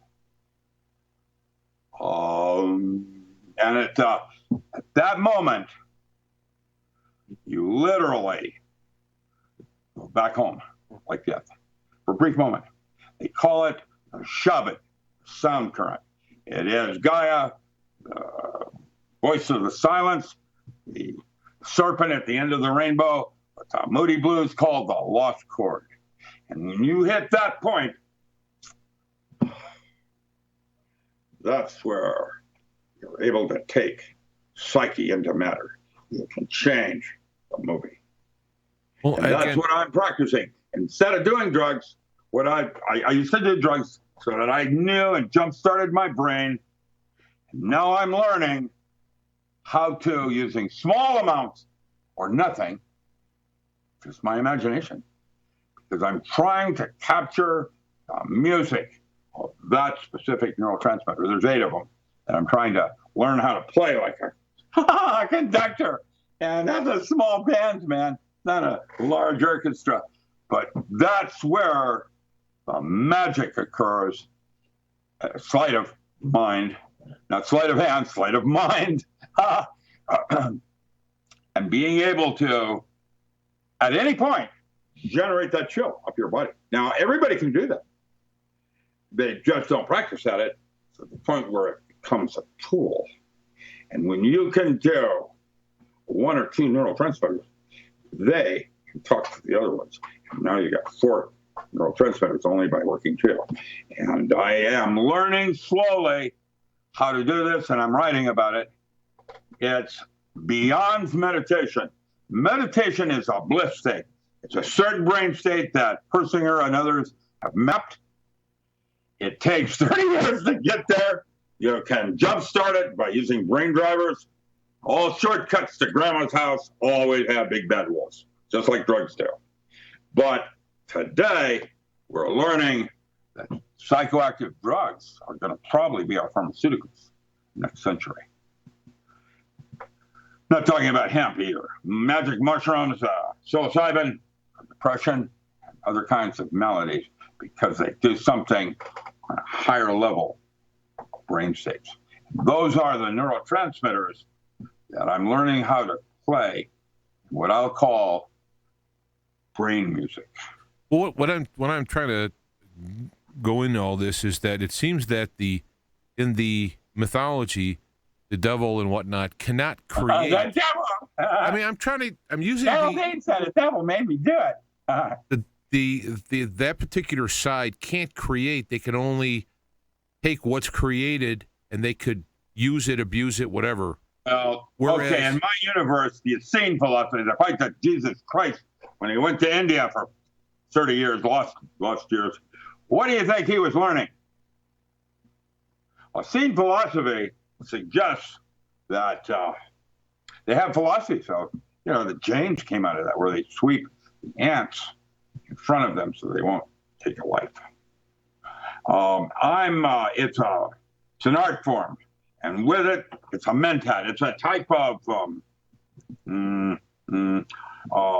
storyboard, of which there are 4 or 5. In Frank Herbert, you had your Space Guild and the Bene Gesserit and the mentats and the da-da-da-da-da. They all had their philosophies, which were uniquely different, somehow found balance or stableness in having certain ways to look at the universe. Now, physics isn't going to get you there any more than religion and the rapture. It's a bunch of hard work, and we're mostly not worthy. And so it takes centuries of mankind reaching up to a point where we can destroy ourselves in one single swoop. Next epoch coming up. I don't know what we're going to do about this one, because right now Fukushima is most likely what's causing all the ponderosa pine in Oregon to die at the top of the trees. Everything's dead, sick. And I don't know, I see chemtrails, Fukushima, a combination of them. And I'm guessing that particulate that they're putting in the air is what is destroying Santa Barbara, the new weapon. I don't know that, but that's my plausibility, because Occam's razor, because you don't have a forest fire that can slag glass. That's it. Doesn't get that hot. You can't get there from here. How's that work? Well, and indiscriminately, where this whole car is melted, but the other part of it is not. That's a weapon. Now, whether they're doing it for China, excuse me, Donald Trump's for China, I don't know.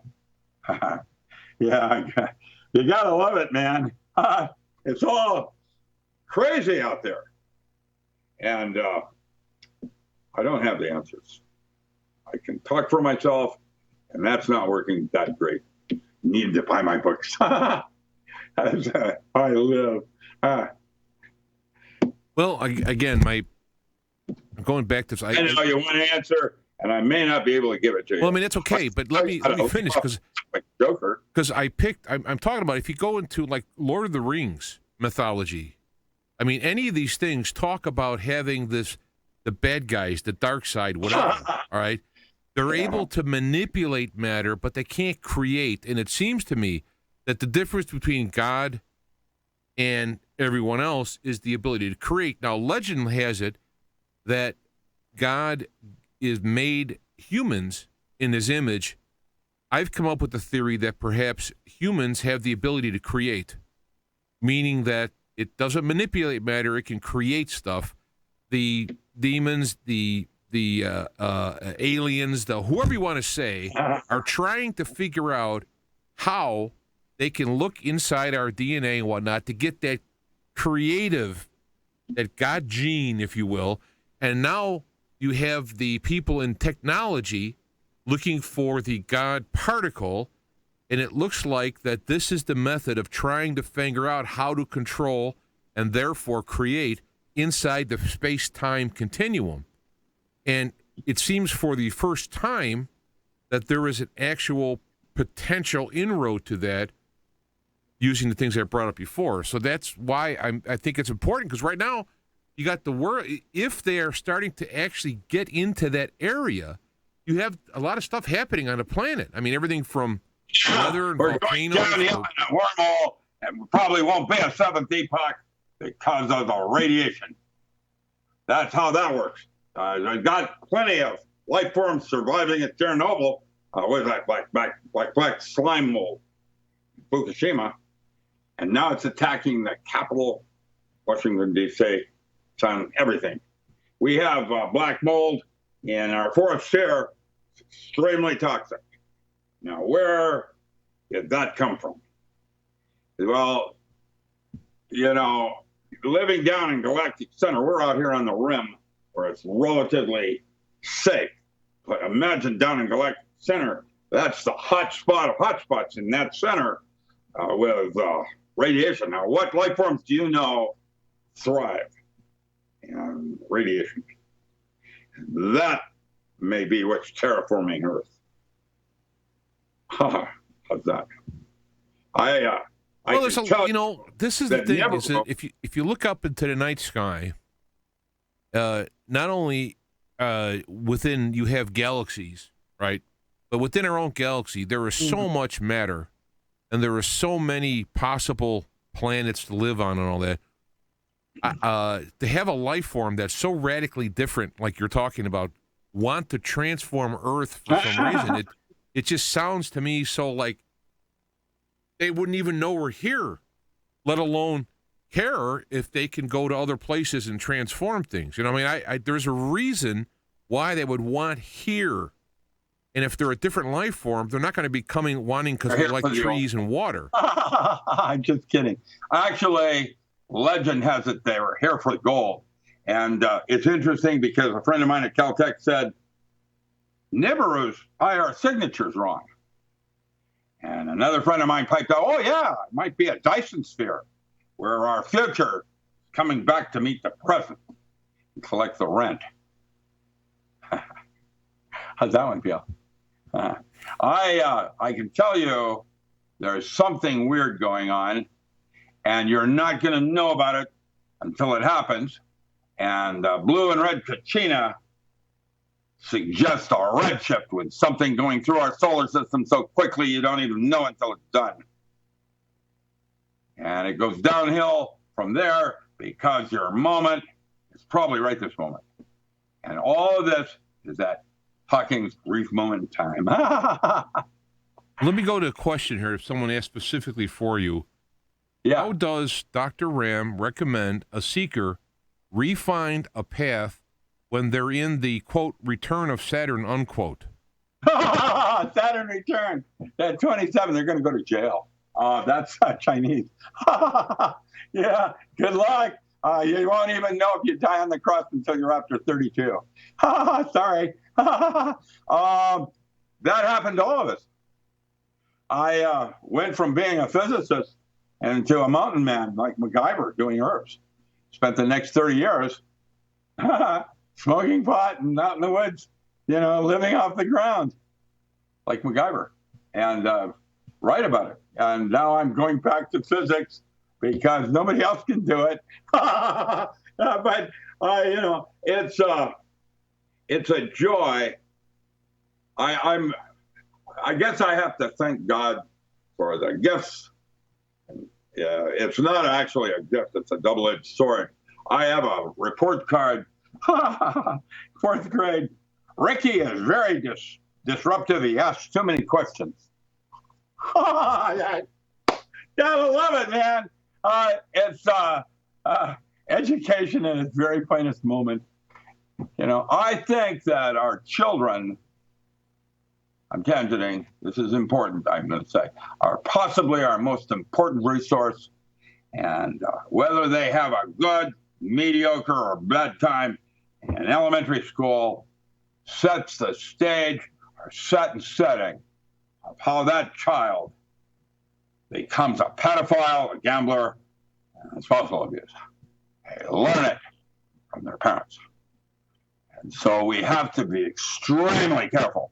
And when you read some of the media that I have, where a lot of our charter schools are being run by a bunch of Arabs, I can't believe it. Yeah, we're doomed. They woke up before we did. Kids can't even show on a roller 1 inch and 5/16 inches. What's wrong with that? They're smart and they're not practical. I would not want to be a millennial. Nope. I've done my tour. Your turn. I don't know what to say about all of this. Education is not about making more money. It's about quality of life and the richness of the moment. And that's what my education gave to me. Certainly didn't make me rich and famous. Well, do you have any thoughts on cryptocurrency? I have friends that are knowledgeable. I know David Morgan Report, if you ever want to do him, and Rick Sheehan. Rich is up in Montana. It's one man. He went from New York to living off the grid up in the woods of Montana. I got a couple of others. They're into. They feel there's going to be more stable, but watch what they're doing today and the drop of it. It's all manipulated. It's not as easy to manipulate. When I was at Cornell, graduate, they had a thing called the Ithaca dollar, which I thought was very cool. I was a graduate student. I didn't go out of town because I had in school. So you couldn't travel and go visit parents and do the normal things. You're stuck. And so if you worked for them, they paid you in credits that you could use for a lifestyle in the city. And that's what it was called, Ithaca dollar. And that is most likely our future. And if you really want to get serious, you start with an herbal pharmacy because you're not going to have the meds you want from the pharmacy shortly. Especially if you have heart condition, things like that, and grid goes down. SOL. That's the way I read it. And that's one of the reasons I like that feeling of knowing my plants in the wood, because that's where all your drugs came from originally. They were not synthesized, morphine, whatever. They were from native plants. And a drug is double-edged sword. And things like morphine, they don't actually take the pain away. What they do is they take your consciousness down to a place where you don't care. Now, that, again, calls quality of life. And my last hip operation, rather than take tramadol, I decided I was going to try to see if I could go through the pain. It was terrible. The first day, I'm certain nobody wanted to be around me because I was a bitch. Second day, I was a little better. I healed 4 times faster by not taking any drugs. Pain has a purpose. If you did not have pain, you would not be alive. You're burning up with neurotransmitters. There's your trial by fire. And you're consuming yourself. You're on flames. And when you get caught up like I am a man on fire. I am inflamed. I am driven to the point where the quality of my life is just exceptional. I have good, bad, and ugly.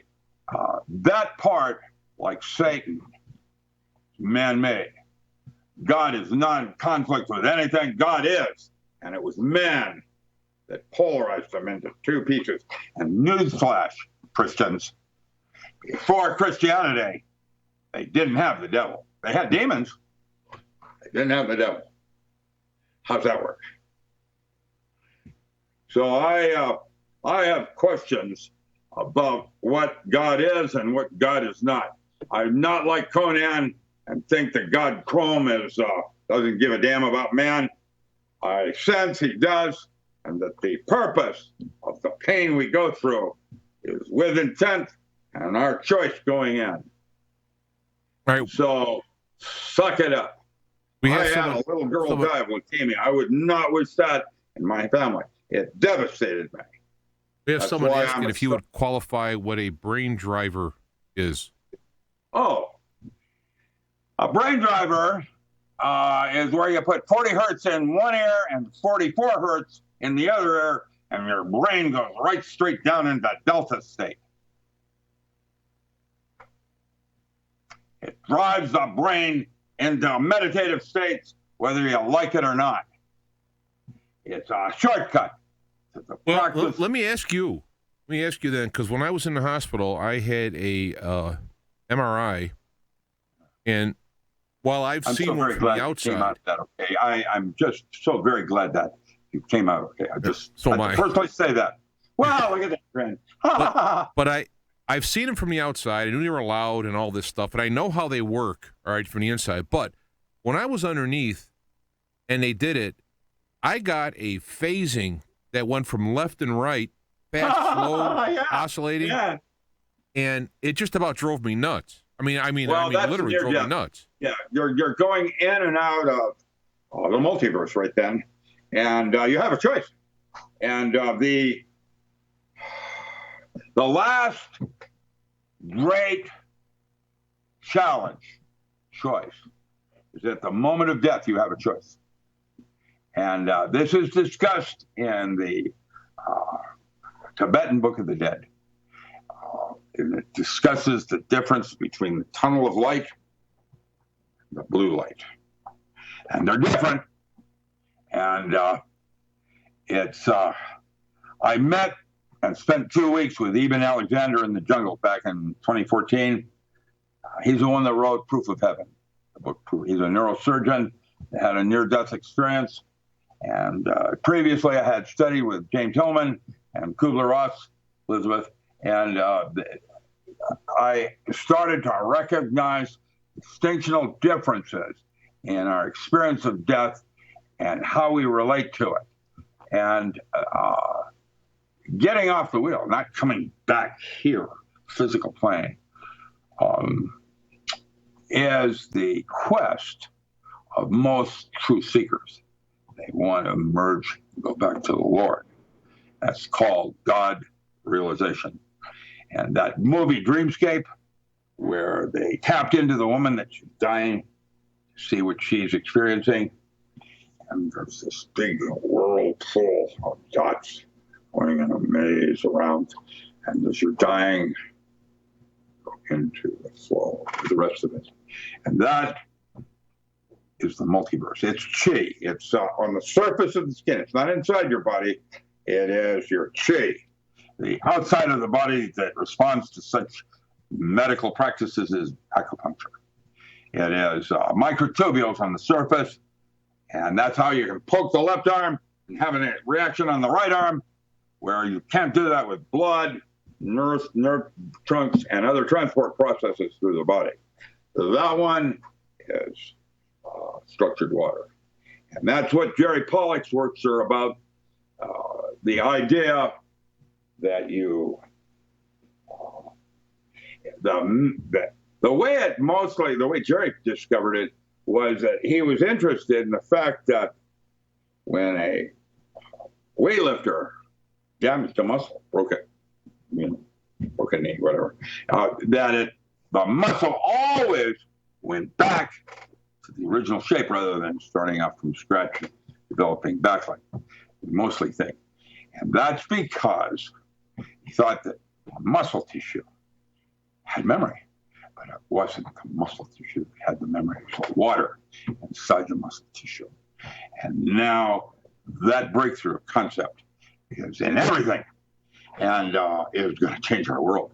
How we can have a bunch of Buddhists sit around a lake and just think warm thoughts. And water, come on in, the water's fine. I will do a baptism. Yeah, it's interesting how it all comes back to imagination. That's what it comes back to. Well, and that's when I talk about creativity. You see, this is where I think we have this. You imagine, and you put that mechanism into place to bring it into reality, but you're doing it inefficiently, and there's other people doing it too. But before hold on, there's a person with a question. When you do binaural beats and you fall into a vision, how would Dr. M recommend interpreting it? Interpretation is in the poetry of the action. Start with a journal where you're dialoguing with yourself. Write it out in the actual words at that moment that you have available to you. That will become a special language. It tells you exactly what to do. And that's the distinction of being in the flow. And I remember when I was told that I didn't have any flow. And now I'm past menstruation. Yeah. It's all, I'll tell you, men have their own hassle. I have to shave. So I just sitting there with a clamshell trying to pull out each hair. That was when I was an Indian, And I tell you, man, that's how the Indians do it on the coastal tribes, man. And the hair is so small. Imagine trying to do it on other parts of your body. It's impossible. I want to mention this too, because this is something that I have some experience on, this interpretation of dreams and whatnot. I agree with you totally that the actual interpreter of the dream is going to be the dreamer, because it's in a personal language that comes from. And by the way, dreams are not about facts. Dreams are about feelings. Right. It's how you feel about it. It has a hierarchy of what's going on. And so a nightmare doesn't have to be a bad thing. Right. What I also want to mention, you saw about writing it down, is that if you have a dialogue with yourself, like you're laying down to go to sleep and say, I want to get these messages of importance, whatever. And so you write down your dream, you keep it next to you. When you wake up, you write it down. No matter what you think, you're going to forget stuff. And as you do this for a while, you start to develop your own interpretative. That's language. That's Stephen Kaplan Williams and the Jungian Senoi Dream Manual. That's a technique of learning a special vocabulary. We'll call it Babel, because it's different for every single person. And I go back to my old journals when I was doing magic, like literally 19th century kind of magic. And now I'm exploring how I might use 21st century, which is not used yet here. And I'm making mistakes. It's not perfect. I'm a human being, and I'm not a saint. In fact, that's not even my goal. I don't want to become a saint. I have something else I want to do. And I know what it is, but I would be hard-pressed to articulate it with words because it's about a feeling. And that is what a dream is about. And lucid dreaming, good God, if you can be dreaming and then look at your hands, man, or your feet. My mentor, Dr. Stanley Krippner, he and Montague Ullman ran the Maimonides Dream Labs, and he wrote a book called Dream Telepathy, how to go into someone else's dream, change their spin, and as a weapon. Didn't they make a movie of that? Yeah. And then there were dreams within dreams, and it goes downhill and more convoluted.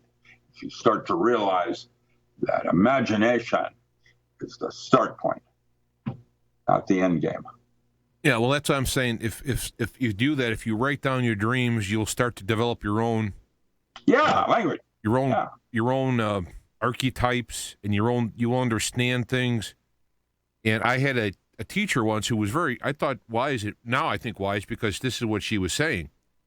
And she said, for example, whenever I see blood in a dream, to her, she has found by doing this journaling, it means truth. Whatever's being talked about would have blood on it, and that's just like, and she realizes what she's getting is some kind of truth. And for someone else, it would mean something totally different, and you have spit. to... You spit in your hand and you shake on it. Yeah, the truth of it. Contract. It's all in metaphor. And neurolinguistics was the start point for the hard sciences becoming softer.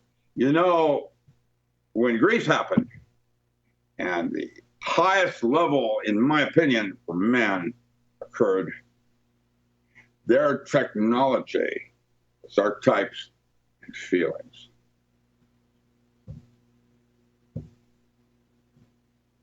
That's a technology like science is, nuclear energy. Well, you can't blow up a bunch of bridges. You know how it's going to end. That's what the mythology was about. Well, Richard, as I look at the clock, it's been about an hour and a half. Is there something that what I'm going to do is I'm going to go to your website and get your books ready to show. Is there something you would like to bring up at this point that somehow we haven't talked about? Okay, yeah, I can tell you right now. I'm working on the non-local mind. The article I sent you is 3 parts of 10 parts of Chapter 7. It will be in Nexus Magazine in February. And what I'm coming out with in February is Pantheon, Archetypal Gods in Daily Living. And that's my book of thought.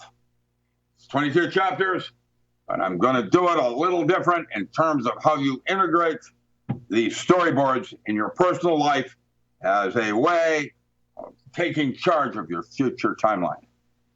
And if Tarot does not talk about reading the future, it's how to get there from here, just like the Tree of Life. And it's a roadmap. And your interpretation of it is different.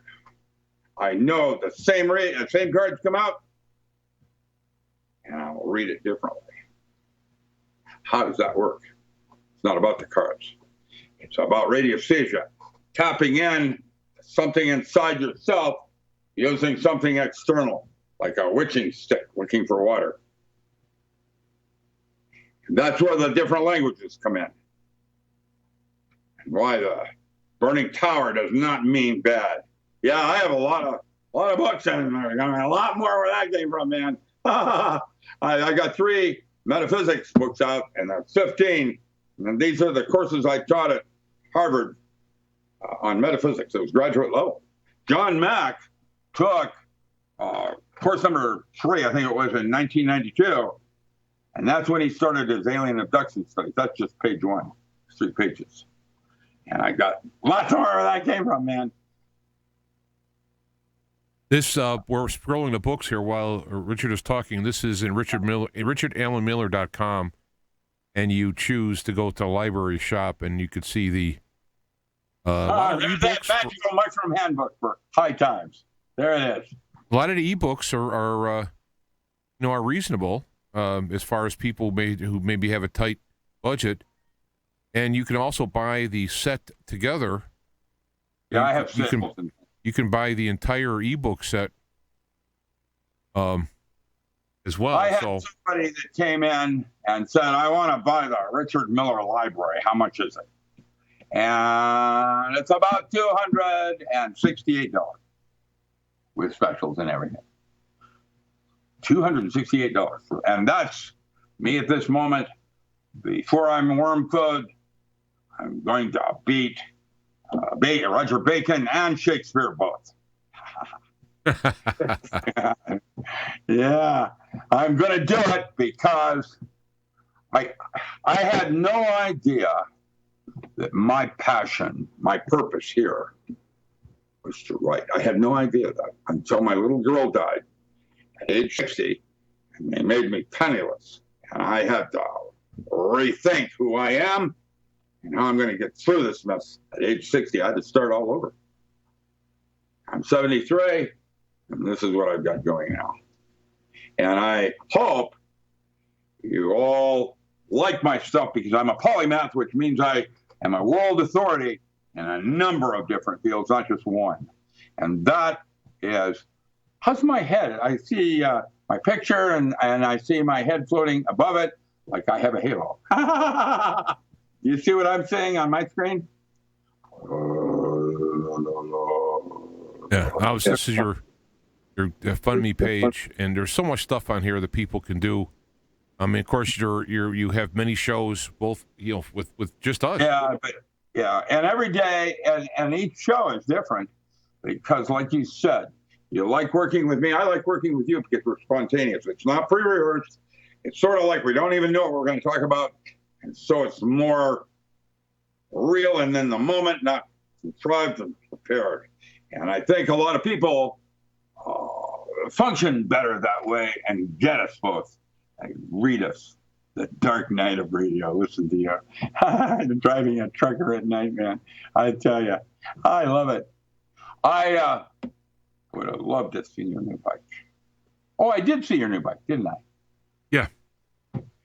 Yeah, I was going to bring it when you're out here speaking, but it was pretty cold, and I had there was some other reason I don't remember now, but I ended up. But you got any plans coming out this way speaking again? I would like to find some promoters there that would like me to do 4 or 5 workshops where I come in for a week and do workshops, 1 and 2 day events. Matt Stein and I do the urban survival.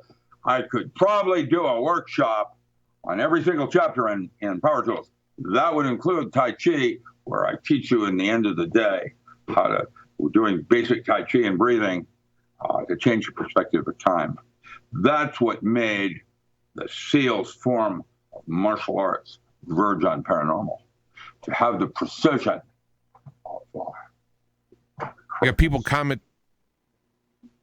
commenting in the chat room. I've listened to Doc for going on 8 years. I love everything he shares with us. This is from Lynn in the chat room. So, yeah, well, that's why you and I get along. You're bright, and you get me. I get you. We're in the end of days, and there's needs for sanity. And I can tell you, I don't have the answers, and I have no idea what's really going on. I don't think there are answers. I think there's a person asking. Do you have a herb store in Seattle? I did a long time ago in a far away. I had Beltane Herb Company. And Beltane Bookstore first, where I sold herbs like Anna Riva's Voodoo Shop. Mambo had come in to buy High John the Conqueror root, man. That's when I had Zagata doing charts. He was the Yobi man. And I'll tell you, it was a time of days. I had fun. I always have fun. That's what it's about. You're supposed to enjoy what you're doing, be inflamed with it, and it has its double-edged sides. Oh, I just found out one of my first books I ever wrote. This one. Oh, man, you're going to love this one. This is called Urban Guerrilla Warfare.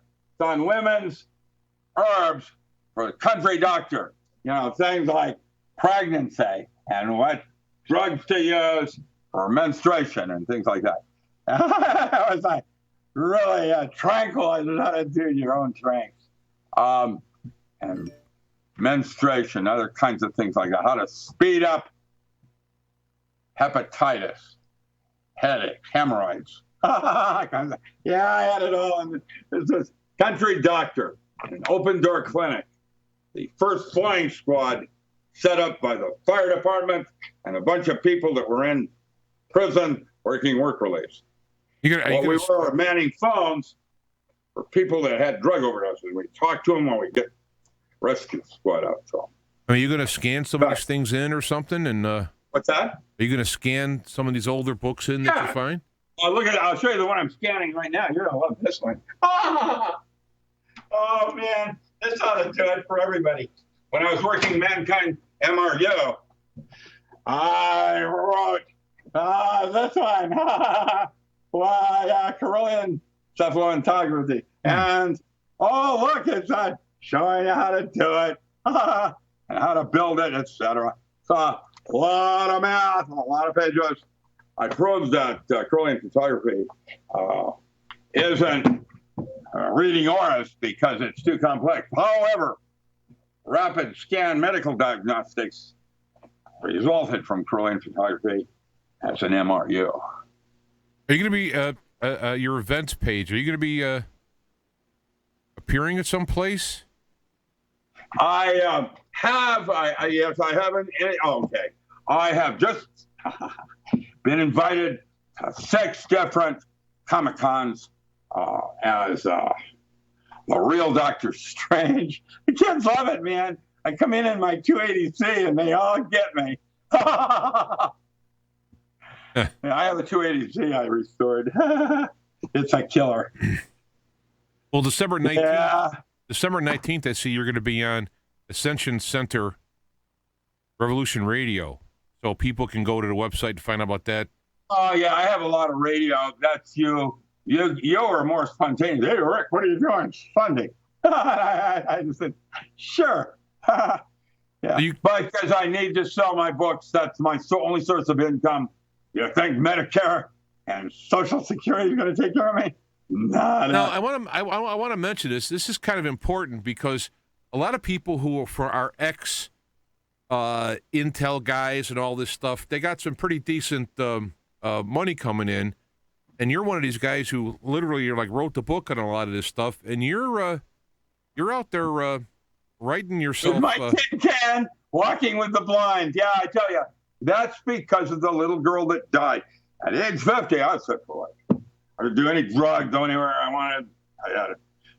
At 60, Dornbeckers took it all because it was $10,000 a day there. And that's when that went downhill for a little period. And then I got a hold of my shorts, pulled them back up, and began writing. Well, my point is that you literally eat on your book sales. I mean, this is not, you're not sitting there on some pile of money. Intelligence, I was not Navy. That means I was a government hire. I'm a GF 18 now. And at one time, I lived pretty good. I was out in the wilderness with a heliport, and when they needed me, they'd come out and get me, just like in the movies. But that all changed because it is about artists starving. And books, people like Amazon and Lightning Source, they just roll over small publishers just like that. Who cares? Yeah. And every single book of mine has sold over 50,000 copies, which is by definition a bestseller. So I have, my magical and ritual history by 1990 had sold 297,000 copies. Now that's legalized. Of course, everybody's going to want that in a micro book. But it is also a testament to the accuracy of my information, and the way I present it is a little different. And when you take a mind alterant of any kind, you are performing an act of magic. If you don't have that magic circle and you're vanishing rituals, cleaning, and all the cooties and things like that, you will get rabies and scabies and lice, creepy stuff. You need to be very careful. That's why Leary stressed the importance of set and setting. Ibogaine, that stops all forms of addiction with one single use, can not be used recreationally. It must be done in a clinical situation to be effective. And that's because these drugs are so intense that you have to do them in a ritual form, because rituals are the celebration of a myth. And that's the bottom line. Thank you, by the way, for having me. I always love working with you. It's always fun. I do I'd too. love And it's just to come back and hang out with you in Chicago. I used to call it Chicago, but I guess it's changing now a little bit. Well, yeah, but I'm about myself. I'm about 40 miles southwest of Chicago, so it's. Yeah, I hate going back into like the other part of Illinois. Yeah, got Chicago, and then anyway, you got I gotta go here. So I appreciate always talking with you. Okay. Yeah. And this will be available, of course, as soon as we're done. And I will send you links to it and so on. Thank you. I'll post it up on Facebook because I have a lot of people who like to follow you and me. And I will look forward to being able to see. I'd like to come out. We'll see what happens spring, summer. You never know. Yeah, come on. I have the library, just like in Doctor Strange. You and your wife can stay in that creepy place, and then I'm an hour and a half to the beaches. I have to go through the redwoods. Oh, gee whiz. And if you want to get the real, I'll take you whitewater. I'll show you how to do it out here. Don't look up for me to drive my bike out there, though, because driving out to the West Coast on a Softail is it's not pleasant. Well, that's the Sturgis mean death. I can't bust them by a guy. Yeah. A Sturgis was a real piece of work. Yeah. And they have those kinds of things out here. We call them Hollywood Nights. All right, well, take care. You take care too, James. Dr. Thank Ram, you. And we'll talk, and now we'll be back and find out what's new and so on. So, good talking to you. Good seeing Nice you. talking. We'll see you again. Roger. Thank you. All righty. Bye-bye. Bye. How do I turn this off? Somewhere here. Oh, there it is. Bye-bye. My love opened the door to you. Oh, sorry. I was just over here doing my own thing. And, well, I guess I forgot that I was about to do a broadcast. So, I'm running a little late today while continuing to try to slow down. Anyway, welcome to Dog Poet Transmitting and the Saucer Pod, and Merry Christmas! Merry Christmas! As we, the blessed recipients of His grace, celebrate in the knowledge of His victory over sin and death and hell. Get on with your good self, Lord Jesus Christ. Greetings and season's greetings from the Arcturian Brotherhood and your good friends, perhaps unknown to you, from the Sirius Cluster. Greetings from the Ineffable and his everlasting gratitude at the opportunity to come down here and give himself up as a self-chosen victim of transcendental love that glows in every darkness, overcomes every evil and type of indifference, and rises in splendor and glory from within and everywhere around every human heart, any heart of any kind, of the Lord of all things, providing a place for His incandescent eternity of brimming, overflowing light that extends from the heart of the ineffable, that authors all things to the purpose of demonstration, destiny, and the ultimate unity of all things. Thank you, Lord God, for your tremendous charity and mercy indeed. Thank you for the grace of your inconceivable and incomprehensible forgiveness. Thank you for the road back and your undimmed light. That illuminates the way despite every effort to the contrary. Thank you for the certitude of the victory of spirit over the limitations of the flesh. Thank you for the countless features and things of which I am unaware. Thank you most especially for being there. Thank you, Lord. Thank you, Lord. May the abundance, the overflowing, unending abundance, Lord, of your immeasurable love find its way to flow through every willing heart, Lord, and drench this world in the joy and the wonder and the glory, Lord, of you. This is what I wish for. This is what I pray for. This is what I one day believe will become real and true and abiding in all things and at all times. I may have to wait a while. I may not get to that mountain with you. Of course, a whole bunch of other mountains on the other side, so, I mean, whatever. Yeah. Anyway, yeah, my friends, it is Christmas. Let it flood you, my friends. Just go around. I'll tell you the spirit of Christmas, what it is. Give yourself away. Give yourself away.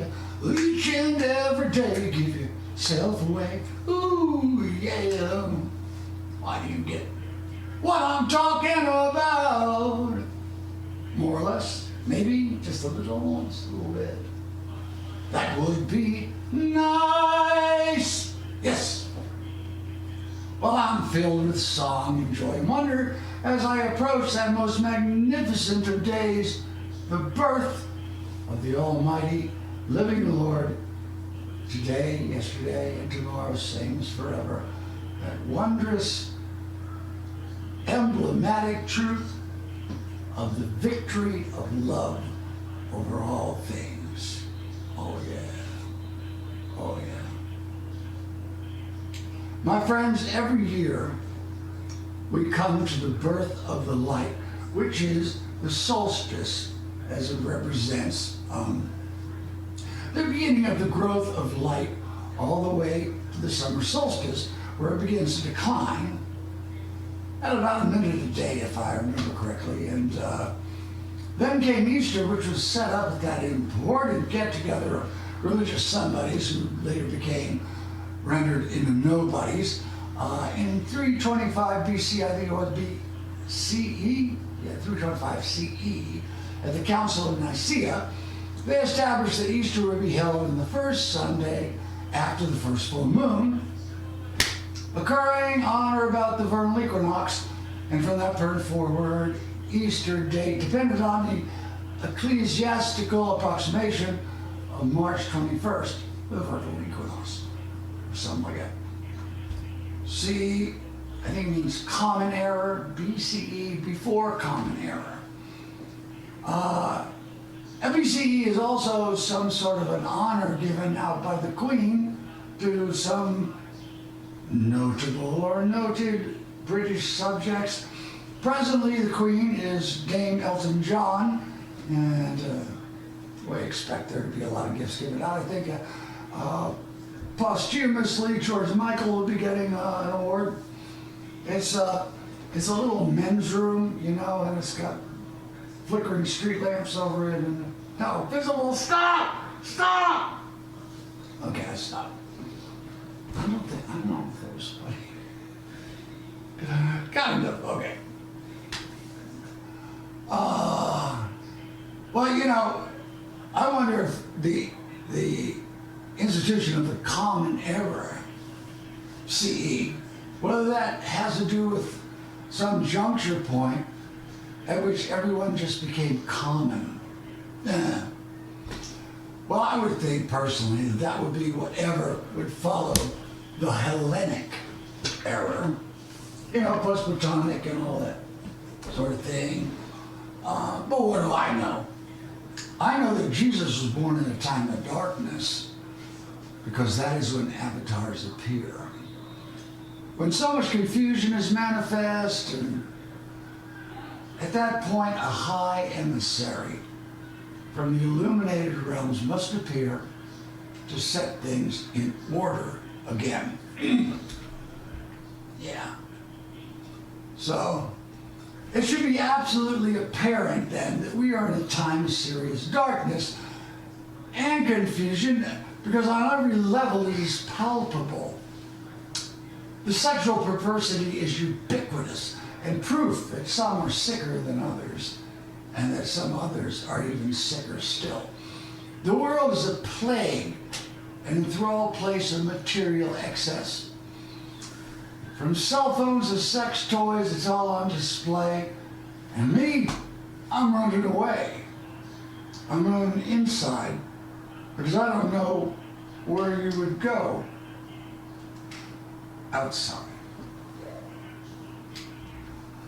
Oh, my friends, it's Christmas. Birth of the Lord Jesus Christ. I'm so grateful. It's there to remind us that in our hour of darkness, my hour of darkness, she is standing right in front of me. Something to that effect. The avatar appears and brings that beauty that's words fail. But yet, it is what I rely upon and what I wait upon. I have a line in one of my songs, actually. It's a few lines and goes, we are on a vast horizon, staring into the blazing sun. And we have come to Armageddon just to find the battle won. And that's how I look at it. This is what I believe. I believe every war is already won by anyone who throws their fate and all the thoughts of their mind and feelings of their heart into the hands of the one who is victorious over everything. 23rd Psalm tells us all we need to know about that. The Lord is my shepherd, I shall not want. He maketh me to lie down in green pastures. He leadeth me beside the still waters. I shall not want. I think that came before that, I can't remember. Anyway, you know it. It's all about walking through the shadow of death and fearing no evil, because the Lord is with you, his rod and his staff comfort you. You know the peace, your cup runneth over, and surely goodness and mercy will follow you all the days of your life. And you will dwell in the house of the Lord forever. This is what I believe. It is what I place all my hopes upon, and which militates against all my fears. It is what I am assured of and certain of, that the blessed, all-forgiving Lord has a place for me somewhere, maybe just at the edge where his light runs out. But still in his light, if I can sit there, I will be pleased forever. I'm very grateful. Okay, my dear friends, we've come to the end of another broadcast, and you will see me next week if there is one. Let the power and force of the Christmas spirit enter into your heart today. Let the source of the true light, the master of heaven and earth and hell, be your friend and your guide. During and between every breath that you draw, the overflowing well of the Spirit is there to draw your inspiration and your life from its overflowing waters. I gotta go. I hear someone knocking at the door to my heart. That's it. Much love, Lady Nature. Greetings, my dear friend, Lord Ganesh. Om Amitabha, Micham Ambu, Guru Baba, La ilaha illallah.